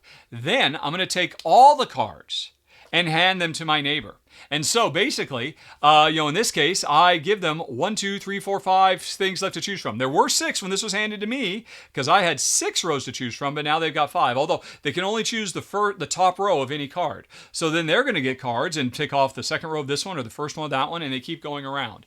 So the randomization here is not rolling dice or drawing cards, but it's rather what do I want, but unfortunately my opponent took as we did the draft. Now it's a little bit different here because I'm playing solo to show how the solo mode works. But the gameplay is still super fast, super stellar. And what you're going to do is, as you continue to explore, each island has its own unique combinations of ways you can score points depending on how you're going to try to explore. They also have a place where you came in and a place where you can leave. Once you've hit the place you can leave, you set that island aside and draw a new one with new ways to score. And over the course of the game, you're probably going to explore 2, 3, 4, 5 islands, depending on how fast you go through them, because there are bonus points to be had for whoever scores the most islands. But there's all kinds of ways you can score points in this game. And it continues to be a very fun, satisfying round after round. Okay, this is what you handed me. Right, I can take that group or that group. I can't, crap, that one, that's the one I really want, but then I've got another one that I can't use because I can't reach any grassland right now. Do I take this other one? I'm not sure. It's a blast. It's fun. It's fast. This was one of my wife Jen's favorite games we played this month. She loved this to pieces. Just absolutely adored it. I thought it was very good. It's a little on the light side. But I can't fault it for anything. I'm trying to think why. I mean, it was like in Jen's top 3 games of the month, and we played the same games. If you ever want to see how because my wife often very strongly disagrees with me about games. Every month we do a Gen Jog video, which is her version of my roundup, where we hear about all the games we played from her perspective instead of mine. We just filmed that yesterday, and man, she loved this game. And I'm trying to think. There's nothing bad about this game at all. I like it quite a bit. I really, really do. Getting treasures, which are bonus things you can use, and all that stuff. It's just a good game. It's a good, solid game. It's interesting. Phil Walker Harding did a similar game to this a while ago. I can't think of the name of it. And this one is definitely much better than that. Because I cannot deny a roll and write, a draft and write, where you draw on the board, but you also get to draw on your cards. That has kind of a warm spot in my heart. But it's and the gameplay is fun and solid and fast. You can see I'm about to leave this island because there's very little more I can explore here. So I need to get to a new island and explore some stuff. It's very, very good. Simple, easy to teach. This is another Spiel des Jahres potential nominee. But I don't know. I guess I'm just looking for heavier fare in my blank and rights. I enjoyed my time with it. Jen loved it to pieces. It's a keeper. We are definitely keeping it, and this is one. I guess it's at the end of the day, this is a gateway game. And I know my wife constantly kept saying, "Oh my gosh, this is something I can play with my sister. This is something I can play with my niece and nephew. This is something you can play with her best friend." I think she's looking. She is valuing true gateway experiences more than I am. Oh, look at this new island with stormy skies all around and all that. But anyway, I think she's valuing the gateway nature of it more than me. Personally, I don't need a gateway into board gaming. If I was going to play a roll and write, I'd probably want to play one that's a little bit heavier. We have some very heavy roll and writes you could play, but I would certainly never turn this down. I guess, it's just a little bit on the lightweight side for me. It is for my wife, Jen, too, but like I said, she could not get over it, smiling from ear to ear the entire time we played. Number 15 of the month, Rivages. Okay, let's go on to number 14 of the month, Planta Nubo. Oh my goodness, talk about big, heavy games. This thing is a beast. So big, I couldn't even film it myself. So I had Amy and Maggie film it on the channel. You can follow the links down in the show notes and watch their video of it. This is great. It is a very, very sharp. This is set in one of those after the apocalypse and humanity is rebuilding and now living in perfect peace and harmony and union with nature type games in a more primitive and yet more ecologically friendly way. It's one of those types of settings where, hey, forget about planes, everybody gets around with blimps now, kind of thing. And everybody lives at the top of gigantic trees, which is what our player boards are. And we're trying to build up our, the homestead or, the community in the tree by doing a bunch of stuff. So the theme is charming and is very well presented, very bright, vibrant, and colorful, and that's all very nice. But how does it play? Well, actually, it occurs to me. You can watch Amy and Maggie run through it, so I'm not going to go spend too much time on it. At its heart, this is a worker placement game. There is a grid of tokens in the middle that have actions on them. On your turn, you're going to take one of your tool tiles and put it between two different tokens on the grid, and you are going to do one of those actions, the one to the left or the right of your tool, the one above or below your tool, unless your robot isn't tired, in which case you can spend your robot once per round and do both actions at once.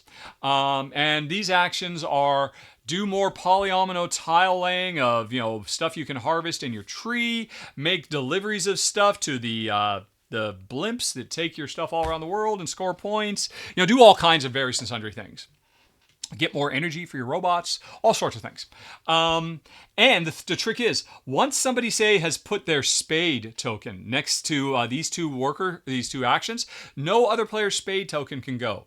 So, in theory, the board gets a little bit tighter as things go on. Like, I really wanted to, I'm using my last token is my spade.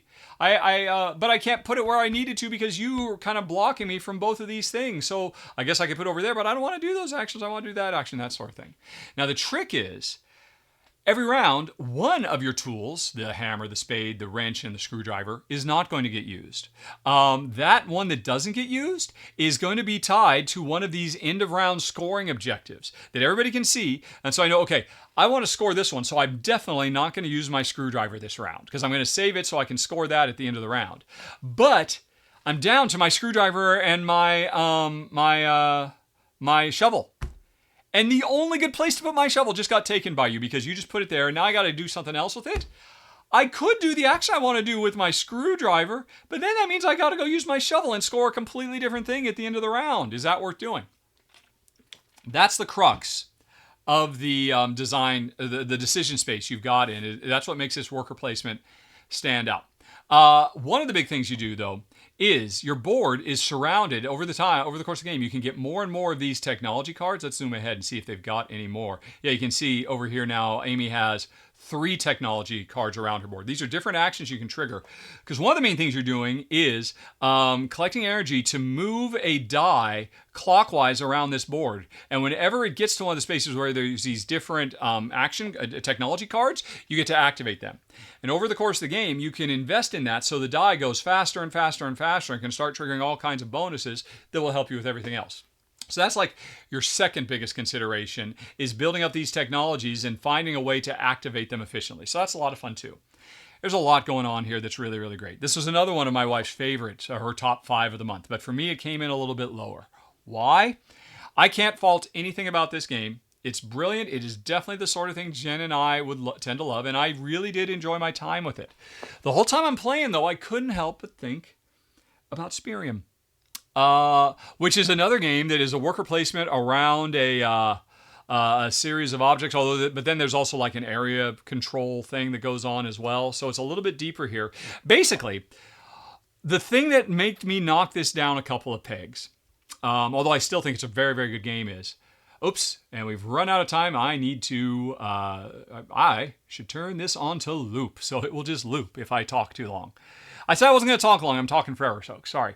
Anyway, though, the thing that kind of keep it out upper tier for me is because every round, one of the 3 worker placement actions you can do will be to activate both things instead of one if your robot is queued up and ready to go. Every time I wasn't able to do that, I felt frustrated, and I felt like it was a missed opportunity. The game is at its best when you're making these decisions where your worker activates 2 things at once. And you almost never get to do that. The coolest, most fun element of the game is something you only get to do 30% of the time. And even then, only if you can set aside enough energy, which is a very precious resource, to be able to do it. And if you can't, then you're doing the coolest, most fun decision-making element of the game even less than 30% of the time. And honestly, that's just a decision. I mean, it's fine. This is definitely a very well-designed, very well-balanced game. But every time I'm not getting to activate 2 tiles at once, I am feeling like I am missing out. I am feeling like I would have rather the design had gone a different way. And that's not fair. I should judge this game based on the design they gave me rather than the way that I would personally design the game. But I just can't help but think that the way I personally would have designed the game would have been so much better. That, the one-time use of the robot would be something else. That everything I put out there lets me activate 2 things, because then I am literally tripling the number of challenging decisions I have to make. In this game, a lot of times the decisions are pretty straightforward. Right, that's the action I got to do. Boom, I'm just going to do it. I could spend a little bit of time thinking about which side should I put it on, because hey, once I put my shovel down, you still got your shovel, and maybe I'm going to try and block your shovel. But it's so inconsequential. The grid should be a much bigger deal than it is, and it just isn't, because most of the turns you don't get to really leverage it to full effect. And that just kind of bugged me. Easy to make house rule variant, although I wouldn't be surprised if that completely blew the balance. So I wouldn't necessarily suggest changing it. But that's why the game just came up a little short for me. I was totally expecting this to be in my top 10 of the year. From everything I'd seen, from having watched Amy and Maggie do the run through, but when I finally got my hands on it and I finally got to play it myself, I liked it a lot. I respected the heck out of it. I think it's a very, very sharp design. It does what it sets out to do brilliantly. And I know a lot of people, hey, Amy and Maggie loved it. You can go watch their final thoughts video. They thought it was great. My wife it was in her top 5 games of the year, and this might be the best month of the year, quite frankly. But for me, it got knocked down a little bit, and that's why it comes in at number 14 of the month. Planta Nubo. Alrighty. Now, let's move on to number 13, a Witchdom. Okay, this is a very fast, charming little game. Each player controls their own witch's coven. We are trying to recruit new witches into our coven and train them to make potions. And the more trained witches and the more potions we've made, and on top of that, the more tools we've used to make the potions and the more animals that we have tamed to be part of our coven, the more of all that stuff we do, the more points we score. So that's what we're trying to do. But how do we do it? You have a handful of cards that represent witches. Each witch, well, except for your 2 apprentice witches, putting those aside, as you draft more cards, you have these witches in your hand. Witches can be used for when you play a witch. They go on top of the played cards right there. There's a green witch on top of my played cards. This is my active witch. It can harvest stuff for me from the mountains, from the forest, or from the ocean. And each witch has a different combination. Like my green witch here can harvest 2 from the forest, 1 from the ocean, nothing from the mountain. So right now I'm trying to decide what 2 things am I going to take from the middle, what thing am I going to take from the bottom. What can I grab? I can grab potions. I can grab more witches. I can grab the reagents I need to have the witches brew the potions and score me points. So I'm going to grab some combination of those things. I'm going to grab one single thing from down here. After you're done with all that, if the active witch is capable of brewing a potion that you're already working on, it could then do it. Now, I just played a green witch. I've got a red potion that needs a red witch, and I've got a colorless potion. So this green witch could brew this colorless potion at the end of the turn and score me the points and help me with all the stuff. But here's the problem. When that green witch, who is a good gatherer, pulls in 3 things when I use her, once she brews that potion, she and the potion she made goes into my final coven scoring deck. And so she has come out of my deck of cards. And it's hard, folks. This is basically a deck builder, where every round you're drafting more cards to put in your deck of cards. And all the cards have different benefits and values and strengths as to what they can do. They're 2-sided. On one side is a witch, on the other side is an animal, on one side is a potion, on the other side is a tool. So there's all kinds of different ways you could draft them and then use them. But after you've done the main thing you need to do, which is have your active witch brew a potion and score you points and complete objectives and all that stuff, that witch is gone. So you're tearing apart your deck to be able to score points. You're building up your deck to be able to do things, but then you're having to sacrifice stuff from your deck to score things. And I always love this. I love this since the first time I ever saw it in Dale of Merchants. I loved it in the ancient Egypt game, Valley of Kings. I've loved it in Ryan Lockett games. I've loved it so many times. I've loved it in other worker placement games, Myrmes, where I have to give up workers to lock things in.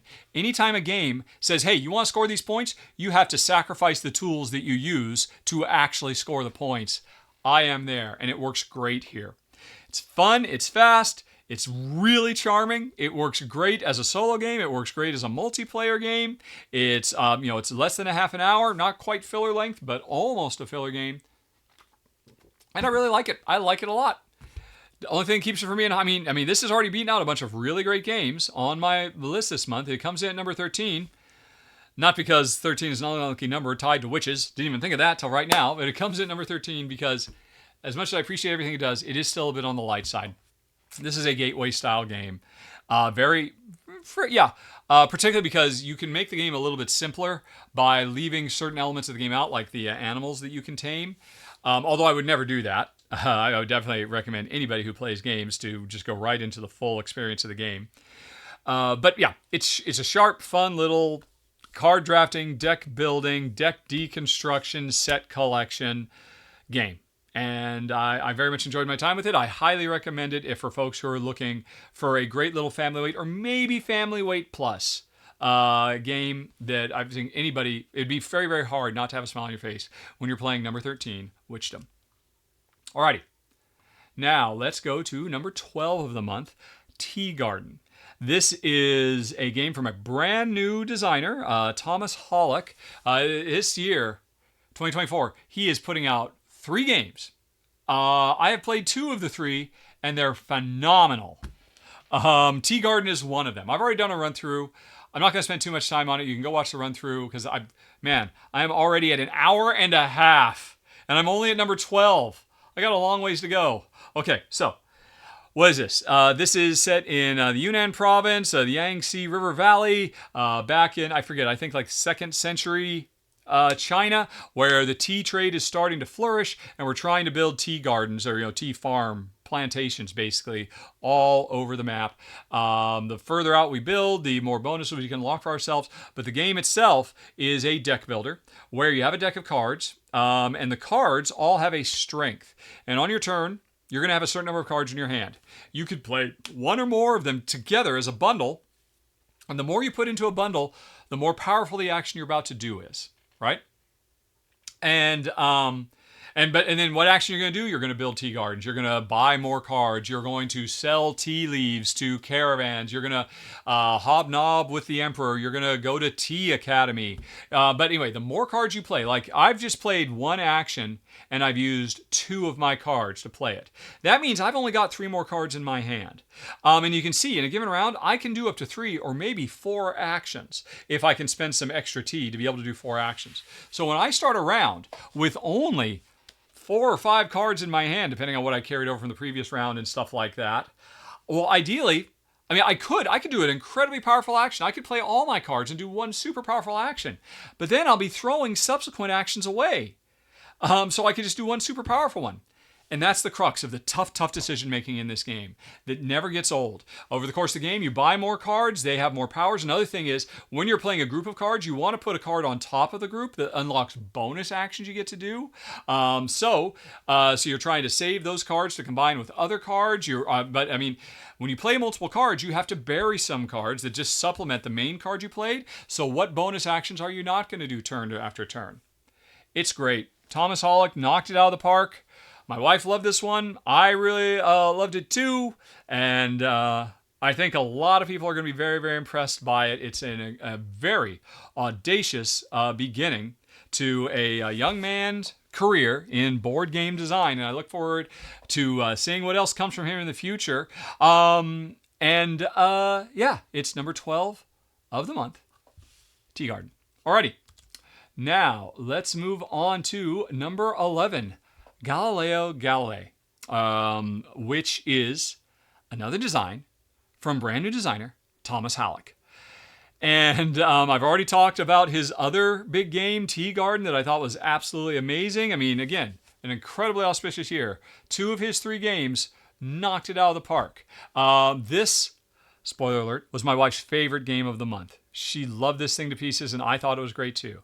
I've already done a run through for it, so you can go check it out. You can hear my final thoughts about it in a nutshell. This is basically a rondelle, but it's a quarter rondelle because everybody's player board has this little telescope that you can move 1, 2, or 3 spaces clockwise, and then you activate a fixed action and a variable action. And after you activate the variable action, as you just saw, it slides down into a dead zone where you can't use that action again, and other ones slide into position so you can do new actions. So you're observing the constantly moving nighttime sky, but what you observe that gives you access to different things, like spotting comets, adjusting the lenses of your telescope to different light wavelengths, which means collecting different colored dice, red, blue, and yellow, and then combining them to get, green or purple, so that you can observe different heavenly bodies or different constellations and get different bonuses. But hey, when you're not doing that, you're giving speeches at universities, which have all been randomly generated to give you different benefits and different in-game scoring options. And while you're doing, and when you're not doing that, the more things you observe, like you can see my opponent here has already observed, or no, actually, let's go a little bit later. You'll see later in this thing. I've observed a few things. It makes my library bigger, where I can go and study my previous breakthroughs in a little library minigame where I can make progress over there. So there's a lot of different things that you are choosing to do round after round based on this very, very cool rondelle that is constantly in motion and updating itself. That's awesome. The other thing to bear in mind is, though, the Inquisition does not care for your scientific shenanigans. And a lot of the actions you can do will bring the Inquisition to your door. And so you have to spend an equal amount of time focused on trying to persuade them not to burn you at the stake, or whatever it was, what terrible thing they were going to do. So you feel, I am very few Euro games have I felt an external pressure and tension on you like I have in those games. Just your opponent puts the pressure. Here, you've got your own pressure. The Inquisition is coming for you, and I can't help but sing, the Mel Brooks song and say no one expects a Spanish Inquisition, but it's a blast. Thomas Hollick, again, I've said it before, I'll say it again, is a potential new design superstar. His third game that's coming out this year, I haven't had a chance to play yet, called SETI. I'm hoping I get a copy of it this month so I can get it played before Essen Spiel, because all these games are getting their big launch at Essen Spiel. This Essen Spiel is the year of Hollick, I'm saying, and I'm backing it up for evidence. I submit number 11 of the month, Galileo Galilei. Okay, now let's move on to number 10, Shackleton Base. Oh boy. This is from Fabio Lapiano, and if I recall, was he teaming up with Nestor Mangori? I forget. But Fabio Lapiano is fast making a name for himself for making really big, heavy, crunchy Euros. And this might be the heaviest, crunchiest Euro we've played this year so far in 2024. Players are competing to do the best job of contributing to building a lunar base in the Shackleton crater, doing worker placement. Every round, a shuttle full of different colored workers that represent engineers, technicians, and scientists show up. Players draft to see what types of workers you get, and then you take turns using your workers. And your workers, each worker has 4 different actions you could choose to do with it. And different workers of different colors have different strengths for different types of actions. So if you've got more yellow engineers, you want to do more engineering actions, but you could have scientists do the engineer action if you didn't get the engineers you need, that kind of thing. But what are the actions? The actions are, you can actually send the engineers out to the crater to basically harvest the resources you need for everything else. And then at the end of the round, players will play a little miniature area domination game to claim those workers, to permanently lodge them on their boards to give them access to ongoing benefits. So there's like this, worker placement becomes an area majority game where you're fighting over the workers that you placed. So that's one element. Or they can go and help you build the modules on the lunar surface. Engineers are best suited for that. They can help you interface and complete projects of your corporate partners, or that's technicians are best at, and then scientists are best at doing corporation bonus actions. That's the second or third time I've said corporation. Here's the trick of this game. Every time you play, you're going to pick 3 corporations. In this run through I filmed, it's the Mars launch, it's the I believe it's a science house, Science Frontiers, and it's a tourism industry. So every time you play, you're going to get 3 of, if I recall correctly, it was 6 or 7 different corporations, And each one of these corporations has their own unique list of rules, ways to score points, special abilities they have, and the combination of these corporations is going to make the game feel different from game to game as you focus on different things. And that's really the special sauce of this game, that you're going to get so much replayability baked in, because this game would be radically different if it had been the mining conglomerate rather than the space tourism one, combining with the other two. Because obviously you're trying to find ways to, you kind of specialize in one, but you really want to dabble with all of them, because you need to, if you want to win, be completing objectives for all three corporations. And it's really sharp. Again, super crunchy, super heavy, one of the rules heaviest games we played this year, but everything is incredibly thematic, very easy to follow for a big, heavy, crunchy, I'm going to say like Vita Lasarda level Euro. I liked it a lot. I personally, based on just myself, I would have ranked this much higher, but for my wife, it was a little on the heavy side, a little too much, and so I'm not getting, because for her, she's like, oh, this is like on Mars again. I mentioned that because, of course, the thematic parallel there, and that it was too much. I mean, for us, Vita Lasarda style games, hey, you get to Vinos, that's about as high as we want to go. We don't want to go to Lisboa or on Mars territory. Shackleton goes there, and it does it in a really great way that's a lot of fun, that I think is going to make, this is going to be in the UK YouTube channel, Heavy Cardboard. This is going to be in their favorite games of the year, because if you love really heavy, crunchy, thematically grounded, smart Euros with some very, very clever breakthroughs in design, then you owe it to yourself to check out Shackleton Base. And I just noticed that the camera seems very choppy on me. I am going to refresh the camera. Where is that? That is that. Deactivate it. Activate it again. There we go. Nice and smooth. I don't know what that was about. How long has that been like that? Anyway. So anyway, Shackleton Base. Now, let's move on to number 9 on the list. It is Rolling Realms Redux. And this is a roll and write from designer Jamie Stegmaier. And when I say a roll and write, that's not quite right.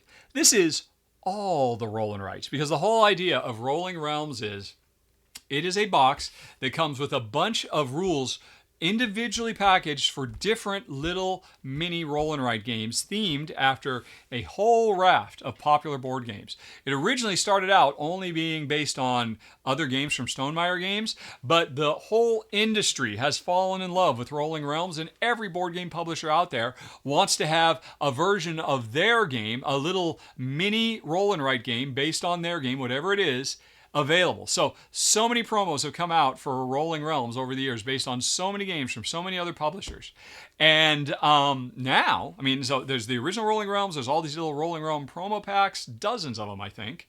And now there's Rolling Realms Redux, which packages, if I recall correctly, 12 new games. Like right here, I'm playing one based on Planet Unknown, based on Dog Park, and based on poker. This one also has, if I recall correctly, rock, paper, scissors in there as well.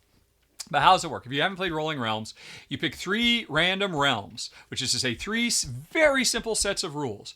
And then, bingo style, we roll 2 dice, and everybody simultaneously decides how they want to use those dice. 1 die will apply to one of your mini games, and 1 die will apply to another mini game. And then you roll again. And you keep doing it, trying as best you can to score well in all 3 games. And, the joy and pleasure of this game is constantly being exposed to new, clever sets of rules. I mean, between the 12 that were here, the 9, if I recall correctly, in the original box, and there must be like upwards of 20 of these available as sold separately, individual packages.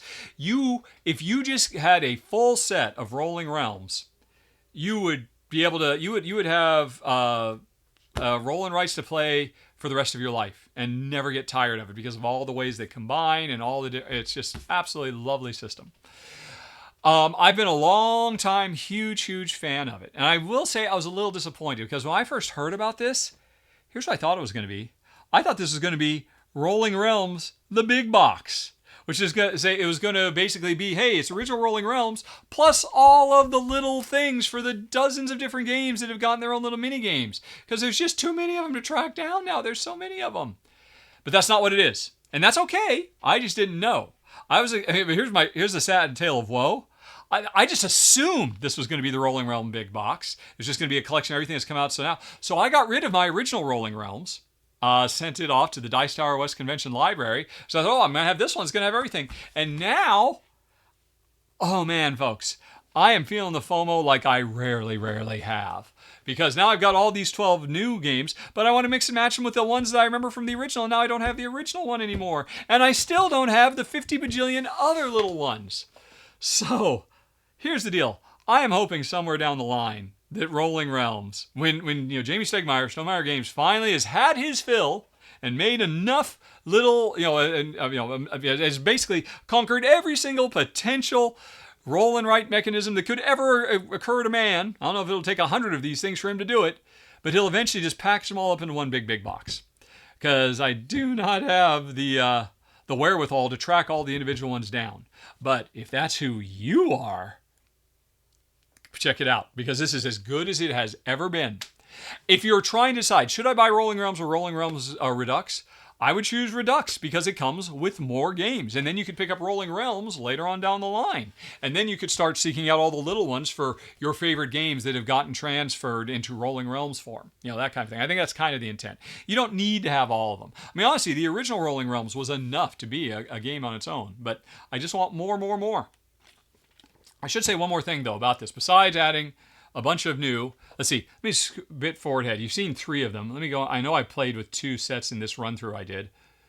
All right, there's Guild of Merchant Explorers, Meadow, and Rock, Paper, Scissors. Each of them radically different than the last 3 I played, but all of them incredibly simple and clean and easy to learn, so you're just playing on the fly. But anyway, there's one other thing that Redux adds. A totally new way to play solo that I think is brilliant. What it does is it replicates the function of a real-world sports league, where what I'm doing when I'm playing solo is there's me and 3 other teams in the Rolling Realms League, the RRR, the Rolling Realms Redux League. And every round, I am going to get play a set of 3, randomly selected from the board, a set of 3 against either Team A, Team B, or Team C. It's kind of a shame they didn't actually have names, but whatever. Against Team A, B, or C. There's some random stuff that decides, hey, if I'm playing against A, well, B and C, this was the result of their game. And if I'm playing against A, there's a quick thing before I start playing that says, here's how well Team A did in all 3 minigames. You can see right here, they did amazing on Guild of Merchant Explorers, pretty good on Meadow, and hardly tried with Rock, Paper, Scissors at all. And so I know what their final score is in each one of these 3 games, and now I need to play a regular full game of Rolling Realms, and I need to see, can I beat them in all 3 of these? It should be pretty easy to beat them. I only need to get 2.5 stars to beat them on Rock, Paper, Scissors. But I need to get a perfect, get out of the way, rulebook. Out of the way. I need to get a perfect on Guild of Merchant Explorers to beat them there. So do I give up on trying to beat them on there and just focus on trying to beat them on the other 2? Because also, I also know what their total score is.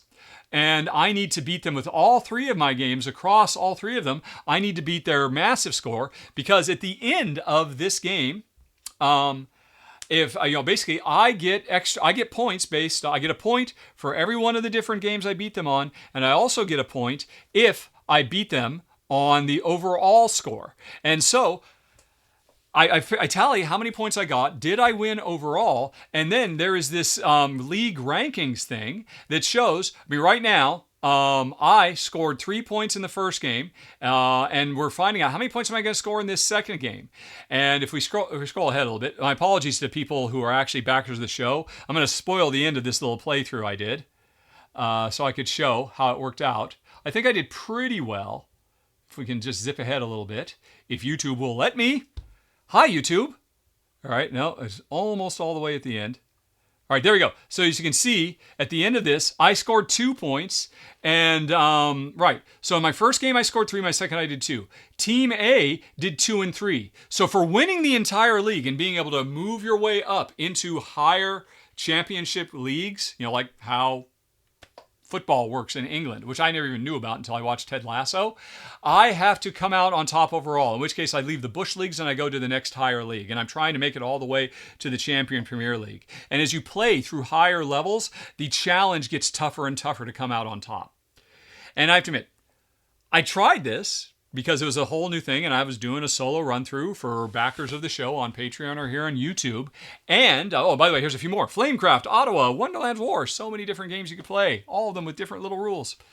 And I was really impressed by this. I don't really care about sports championship leagues, but I thought it was a brilliant way to create a solo campaign that gets progressively more challenging and more interesting the longer you go. I thought it was really sharp. So that's another thing that comes in the box. Another reason to get Rolling Realms Redux, if this is where you want to start your Rolling Realms journey. Rolling Realms continues to be amazing. It's number 9 on the list. Rolling Realms Redux. Okay, let's go on to number 8. Resafa. This is the latest from design superstar Vladimir Suki, who is one of my top 10 favorite designers of all time. Been so many of my favorites. Every year he brings us a new design, and he never fails to disappoint. I'm sorry, he never disappoints. He never fails to impress, let's say, and he has definitely impressed this time. A little bit lighter than the stuff he's been doing in more recent years. Just kind of more people have asked. I kind of liken it to Pulsar 2849, that level, as opposed to a Praga Kaput Regni or an Underwater Cities. But this is a game set in Roman era times, in an outpost in the Resafa, which I think is now modern day. I'm trying to remember. Was it modern day Lebanon? I don't remember. Basically, modern day Middle East. There used to be a Roman outpost that was renowned for its huge cisterns of water. And so it became an epicenter of trade. And in this game, we're trying to do a lot of trade. We're trying to fill up those cisterns full of water. And we're also trying to build up the city, both with production buildings and gardens to improve the quality of life of everybody. And so there's a lot going on. You can't do well in everything. So you're going to be better at picking up and delivering and doing well in trade with all the surrounding towns or outposts. Are you going to really get most of your points in almost kind of like a barrage style water travel mini game? Are you going to focus more on objective cards and building up a stronger deck of cards? Because you start with a deck of 6 cards and you end with a deck of 6 cards, but you can upgrade the cards in your deck, and you can also get extra cards that don't get played but are in-game bonuses or one-time benefits or stuff like that. So there's a lot of different things you could really devote yourself to, but the way you do it is at the beginning of your turn, at the beginning of a round, you've got 3 cards. You're going to play each of these cards in whichever order you want, but you're going to play these 3 cards, then you're going to draw 3 more for the next round. Each of these cards has 2 actions. You play either one action or the other up. That you're going to do one of the 2 actions on the card. Each of these actions also has an associated color. So right there, I'm looking, that could be the provision action plus the yellow action if I wanted to play that one up top. But instead, it looks like I'm going to play the gardening action on that card and get a bonus white action. So that means I am going to be building up the gardens in my city, scoring points and getting bonuses that way, one of the mini games you can do. And the white action means I look over here at the board or over here. A white action means either I immediately get myself a white card that's a one-time instant bonus power that will get me stuff that moves me forward, or I move myself forward on this white progress track. And when I hit certain thresholds, I get one of these cards. Now, these are temporary, just one and done, and they're gone, but they're amazing. But these are the birds in the bush. No. These are the cards in hand. You just use them and lose them. These cards up here are super powerful, but you have to advance on the track several times before you can get the first and the second and the third level one. And they stick around. They linger. So that's always a tough choice. I mean, because I could have played this the other way and done a provision and then a yellow action if I wanted to start trying to collect yellow cards. Yellow cards are the ones that let me upgrade my deck. White cards and blue cards give me one-time or ongoing benefits, and the purple-violet cards give me in-game scoring. So every time I play a card, hey, I really want to do a garden action, but I don't want to do a white action because I don't like any of the white cards are out, and I don't care about any of the white cards that are up here. So am I going to do this anyway and invest in something I don't want? Or am I going to wait because my deck has 2 garden actions? I could play the other garden card instead.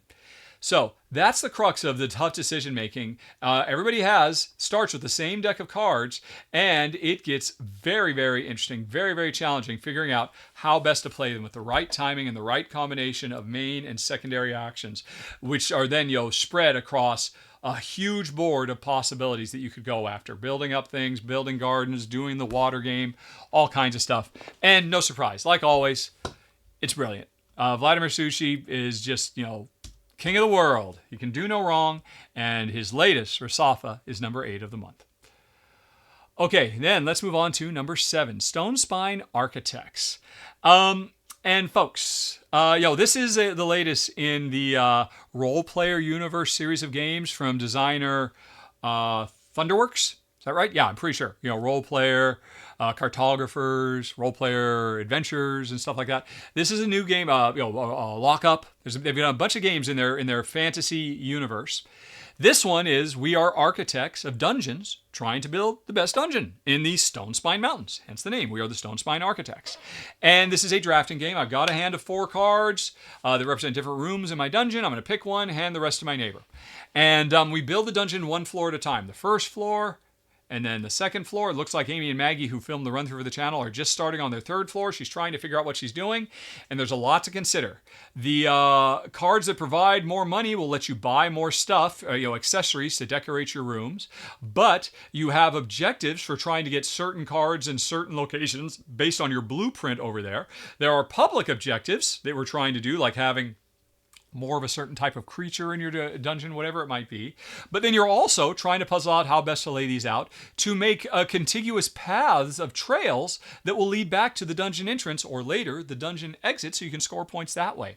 So every card you take is laden. I mean, you got 4 cards, and then you hand them to your neighbor hands you 3. Then you've got 3 cards, then 2 cards, and then your final card. It is tough.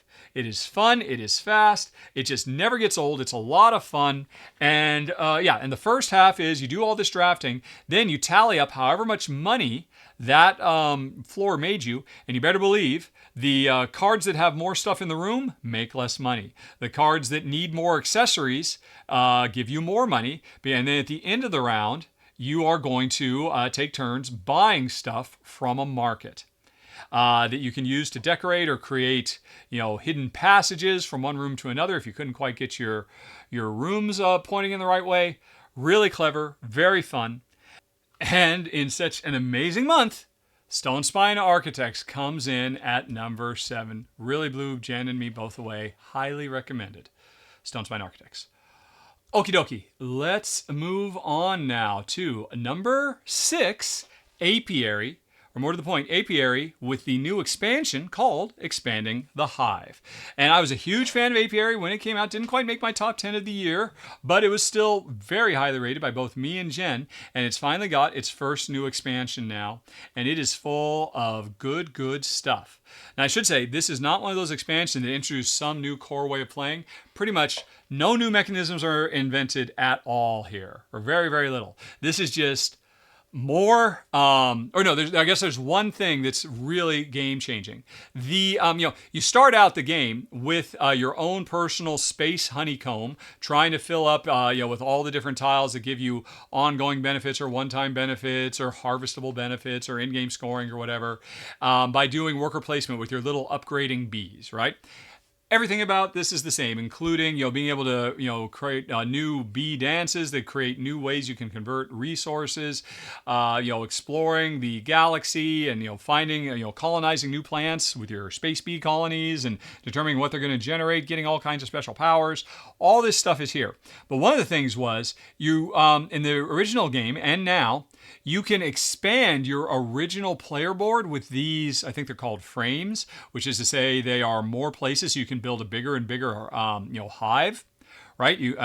But now, I guess that's why it's called Expanding the Hive, because it's much more exciting. In the original game, these frames were all exactly the same. They were just all a thing you could do just to have more building space. But not now. The original ones have been replaced with ones that, they expand to give you more building space, but each one of them has a different combination of bonuses you can get for building on them. And that is so much more exciting, so much more engaging. I would never play Apiary without this expansion solely for that, because it's such a huge, monumentally huge change. And so, but otherwise, this is just more of the same. More scoring tiles, more combination ways you can make combinations of your own dance, more the little planet powers that you find. I mean, when first go to a planet, gets little bonuses. More cards, more cards. This is a more. If you liked it and you want more, you've got it. And a lot of times, I'll say, yeah, those are nice to have, but they're not essential. But the one thing that you're doing, the fact that expanding the Hive is now, significantly improved as a gameplay decision, because the frames that you're expanding with aren't all the same, but they're full of unique things. And at any given time, there's 2 of them you can choose from. So elevates the game. It's a must-have. If you like Apiary, you have to get Expanding the Hive just so you can have more fun expanding the Hive. And that's why the whole thing combined comes in at number 6. Alrighty, now let's move on to number 5, Flatiron. This is the latest design from the design duo Isra and Shay. I forget, Isra S and Shay C, or is it Isra C and Shay S? I don't remember. But more importantly, if you don't remember their names, you'll remember their games. Red Cathedral, White Castle, Shinkansen Zero Kai. These 2 have been knocking out of the park, and this is their latest one. And the interesting thing is, this is their first game that is a solo or 2-player only game. No higher player counts. And I think that's going to make a lot of people very sad, because it's great. As far as I'm concerned, it is their second best design to date, eclipsed only by White Castle. And what is it? You're going to see a run-through from it for me very soon, within the next few days, I think, but I'll tell you now. It is a worker placement game where we're architects trying to contribute to the building of the Flatiron building. I believe it's the Fuller building, very famous building in New York. If I jump further later in the video, I'd have to go to the extended video. But anyway, imagine this triangular shaped building higher and higher and higher. What you do is worker placement. Every turn you're going to visit one of the 4 floors around the build site or visit City Hall. Wherever you go, you can do one of 3 things. You can either just make some money, get $2, that's terrible, that's your consolation prize. Or you can get a card and add it to your engine, because you've got your own player board here, and each player has their own unique board, so they have their own unique engine they can build. There are 4 engines here. Each of them has 2 actions, but every time you grab a card, either from the city or City Hall, you slot them in above or below. And so this is actually a 3-step engine. This is a 3-step engine. This one up here is a 3-step engine, but they can get to be 4, 5, 6 steps, these engines. And then, because the thing is, when you visit, if I visit Broadway over here, I'm going to do one of 2 things. I'm either going to grab a card and add it to one of the streets, whatever's on top here, and increase my engine, or I'm going to run my Broadway engine and do all the stuff there. I love engine building games. I love a game where you are building 4 simultaneous engines at the same time and trying to get your timing right to build them to best effect. I've loved the other games from these 2 designers. What is not to love? It is fantastic. And I think a lot of people are going to be very sad when they see it and realize, oh, we can't play it 4 players. So you just have to get 2 copies, I guess, and play side by side on the table or something like that. But as a 2-player game, I'm telling you right now, folks, this better make it into a lot of best of 2024 2-player only games lists, because it's great. The solo mode is also great, by the way. And I'll demonstrate both the 2-player and the solo mode when my run-through goes up. And that is number 5 of the month, Flatiron. Alrighty, now let's move on to number 4 of the month, Adulthood. This is from Brotherwise Games, and this is a very different game than what Brotherwise is known for, but it is the type of game that I personally love. Now, I'm planning on doing a sponsored run-through of this later, so you'll be able to see that sometimes in September. But for now, having played it with Jen, I will do my best to describe what makes it so wonderful. This is one of those game of life style games, like CV or Pursuit of Happiness. And I love these. This is probably one of my top 3 favorite thematic settings in all of board gamedom. The theme is live the best life you can. Make decisions that improve your everyday life, not only of you, but of the people in your lives and your community, and be the best human being you can. I love it. I've loved it. Played in a bunch of different formats. This is a worker placement one, kind of like Pursuit of Happiness, but it is very different in several key ways. You are doing worker placement on your own board. There's not a shared board. So every round, you've got 4 primary actions you can do. One of them is your job. One of them is fitness. One of them is giving back to community. And one of them is leisure time. Let me go ahead and zoom in so you can see them a little bit better. At the beginning of the game, you just got standard ones, but they can be upgraded. Instead of just the standard wellness, doing a little bit of jogging in the park, hey, upgraded to a company gym. Instead of just watching TV, the standard leisure time, it's reading. But this player has not upgraded their community, helping old ladies cross the street, but they have gone from working as a at a Starbucks or something like that, the standard crappy job where you have to put tons of time and make no money, they have upgraded to being a professor, where they still have to spend a bunch of time, and they don't really make any more money, but at least not until they get tenure, until they get a promotion, but they also give back to the community. They have an impact on the community, which is one of the 2 tracks that we advance on, that we score points off of. Making an impact in the community is the blue advancement track, and making our own personal happiness and satisfaction is our other victory point track. And it's when these 2 tracks overlap, that's what triggers the end of the game. But as you move up on either of these tracks, eventually you hit these little spaces that create life moments. So you have to draw a card from the events deck. And these events deck, they're always an opportunity, but sometimes they can really shake up your plans. Like, I had a really great job I had just started, and then I hit a life event, and it said, oh, you're having a midlife crisis. You either have to quit your job or get a divorce. One of those 2. And I'm like, oh my gosh, I just got the marriage and I just got the job. I got, and the thematic moments throughout this game that this puts you through, both because of the choices you make as you're doing your strategic planning, but also from those absolutely game-changing moments from these life events that will hit you. The more points you get, the higher you work your way up the track, the more of them will hit you. There's no way you can prepare for them.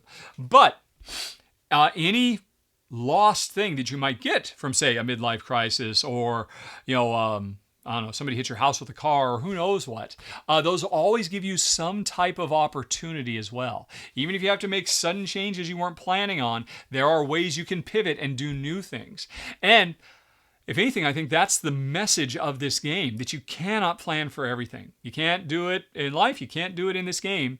But no matter what comes your way, no matter how harrowing it might seem at the time, you know the old, hey, if you close a door, they open a window, and you've got to look for those windows, and that's the key to victory. And I love that message. It's why I love these types of games. I love at the end, and I also love too, that as you're getting more and more cards here and replacing old cards, the old cards go into what's called your experience pile, because there's a set collection element too. Most of the cards have little icons that represent scholastic achievement or luxury living or whatever it might be. And the more of a given type of card that has that same icon that makes it over into your experience pile after it's done whatever it's going to do in your life, you set collect those. The more of them you give a certain type, the more bonus points you get too, because that's what your life was all about. And if all that weren't enough, I think maybe the thing I love most about this game is, as setup, you get dealt 3 values cards. These are in-game scoring objectives. Based on my values, am I altruistic? Am I gregarious? Whatever it might be. There's a ton of them. And they all give you different points thematically tied to what your values are. Now, at the beginning of the game, you get 3, but you only get to look at 1. Because you start out in early adulthood, in your early 20s. I know what my one of my values is, but I haven't figured myself out yet. I don't know what my other values are. One of the actions you can do with your workers, and you only have a certain number of them, and they're getting tied up at work or doing all other kinds of things, but you can meditate. Meditate lets you do one of 2 things. Reveal another value so you know who you are better, so you know what your other in-game scoring objectives are. Or if it turns out, oh, I got into my 40s and I realized I don't like my values. I have not built a life that is consistent with my values that I've only recently discovered because I've discovered myself. So what else can meditation do? It can let you drop a value and draw another one. And change your values. Change. That's another point of this game is you are never too old to change. You are never too old to learn. And I personally love that message for a well-lived life that we can all have. And I love that this game, that's what it's all about in beautiful board game mechanisms. It's my 4th favorite game of the month and one of the best months of the year. Like I said, I'll be doing a run through for it soon, so you'll be able to see it in action. But I am very, very impressed by number 4 of the month, Adulthood. Okay, getting a little verklempt there. Anyway, let's move on to number 3 of the month, Minos, Dawn of the Bronze Age. And let me tell you why this ranks so high for me. This is a 4X style game where you are exploring and then expanding and then exploiting and then exterminating. And I love the idea of a civilization game, a Civilization 4X game, except for that 4th X, that extermination. This is a 4X game that is 100% Gear friendly. This is not a game where players are ever messing with each other. There is an extermination element, but instead there is an external force, the sea peoples, that are running roughshod over our civilization. So we can fight them instead of each other, but we can live peacefully in harmony, which is something that the Minoan culture, which is what we're emulating here, history doesn't know much about them, but it is assumed from studying what artifacts we do have that they were a very peaceful live and let live culture. And so how great to make a 4X game based on a peaceful live and let live culture. It's like it was made for me and Jen. Yeah. So love the theme. Also love the gameplay. From Stan Kardonsky, this might be his best design ever, quite frankly. And he's made a lot of really great designs. It is a dice drafting game where you draft dice. The color you draft indicates which progress track you get to go up, whether it's infrastructure or society or whatever, and there's all kinds of different benefits on the different tracks. So you're trying to work. So, hey, if I'm really working this track, I want to grab more reds. But then there's the pip. The pip value of the red indicates, because you're going to put them as a worker on one of 5 different actions you can do. And the thing is, much like, does anybody remember Alia Iacta Est? That was a brilliant little dice worker placement game that one of its sub-games was when you put a die down, lower value dice could come along later and shove them along and change what you thought you were going to get. This game does that, but it does it in a much more friendly way, where sometimes I'll put a die down hoping that I get shoved because I want to go to the weaker action because it has a secondary action I really want. The game is fantastic. We are now to the point where I'm talking about my potential top 10s of the year, and I think Minos has every chance. Maybe Adulthood too, I'm not sure about that. But Minos has every shot of making it into my top 10 of the year. I love a civilization game that I can really enjoy as a Care Bear. I love dice drafting, one of my favorite mechanisms. And I've really loved almost everything Stan Kardosky has ever done. There's only 2 of his games that of his 10 games he's played so far I haven't played. And I've just got another one, so I'll be playing another one soon. But anyway, that's neither here nor there. Minos is fantastic. If you want to know more, you can go watch my run through, because I just realized, oh my God, I am over 2 hours now. Let's get it going. Number 3, Minos. Alrighty. Let's go on then to number 2. Castle Combo. Wow, talk about a surprise, folks. Last year, I think the big surprise, years ago, one of the biggest surprises, one of the industry-changing games was Azul. Known for its crackerjack gameplay, its super fast time, its really great presentation, its ease and silkiness of play that's a gateway, but that any hardcore gamer would appreciate just as much as somebody playing their first modern board game ever. And a lot of publishers have been trying to follow in that footsteps, because it turns out that's a really special secret sauce to hit, if you can hit it.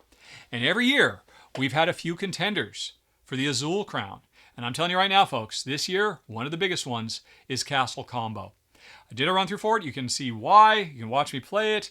It's 9 turns where you are going to draft and play 9 cards to a little 3x3 castle courtyard, and then you're going to score those 9 cards.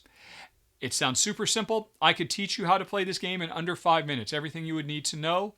But it's so brilliant, mostly because of the draft, because there's 6 cards on display.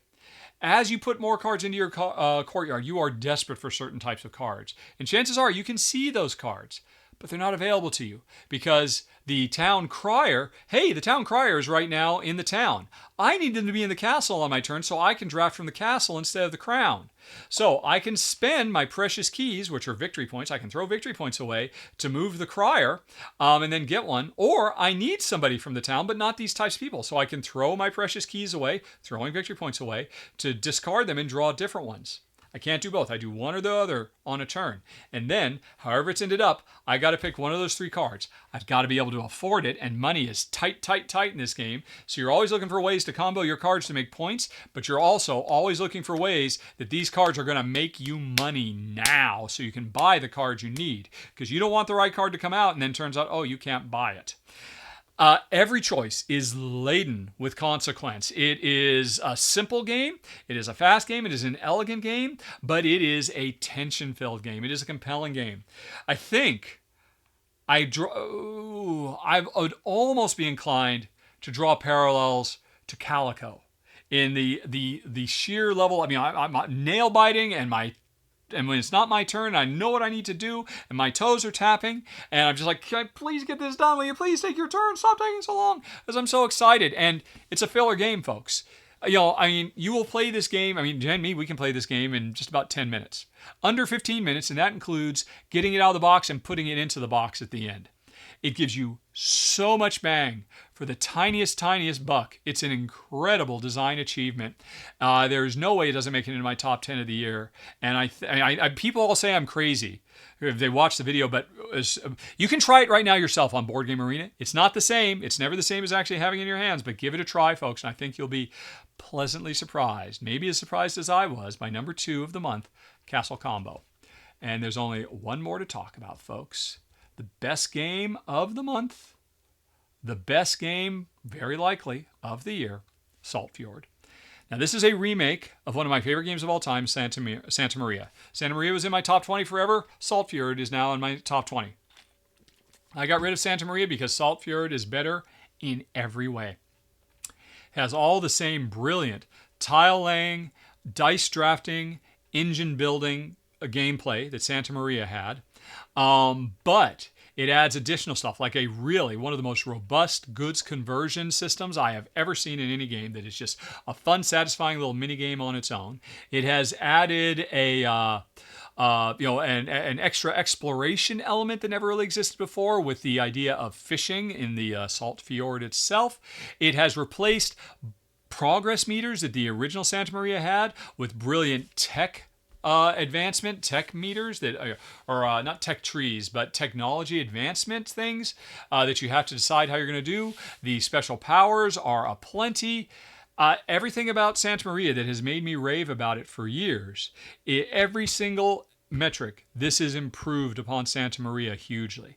And not for nothing, one of the major metrics is the theme itself. Because now we're just doing our best to make for a successful fishing village in the fjords of Norway rather than being European colonists trying to basically destroy the indigenous culture of South America, which is what we used to do in Santa Maria. So even if nothing had changed mechanically, I'd still want this game. But the fact that when they revisited and rethemed it to make something that's much more accessible and a overall better reflection of the fun and inviting nature of modern board games by changing the theme, they also, Svensson and Christian Osby, the two designers, one of my favorite design duos ever, they also got the chance to revisit their greatest design of all time and take about a half decade's worth of lessons and apply it and make the game that much better.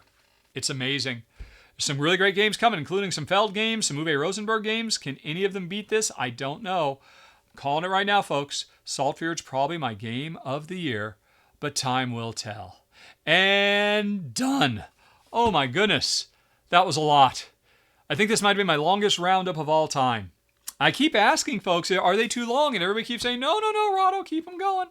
So, I've got a lot of work to do now, but I think we are going to end it there. And I'm going to say thanks, as always, to everybody who watches. Thanks to everybody who helps support this show, either on Patreon or here as a member. You get a lot of really great bonuses if you do, and you help keep Rahdo and everybody else here running. But finally, I've got to give some big thanks here to Primal the Awakening from Reggie Games. Remember, folks, they're going to be opening up their pre-order on September 17th. And I'm not done talking about it. I'm going to be opening up some more expansions in coming videos. See you later, everybody. Talk to you later. See you later. Talk to you later. So long later. Bye-bye later. Bye.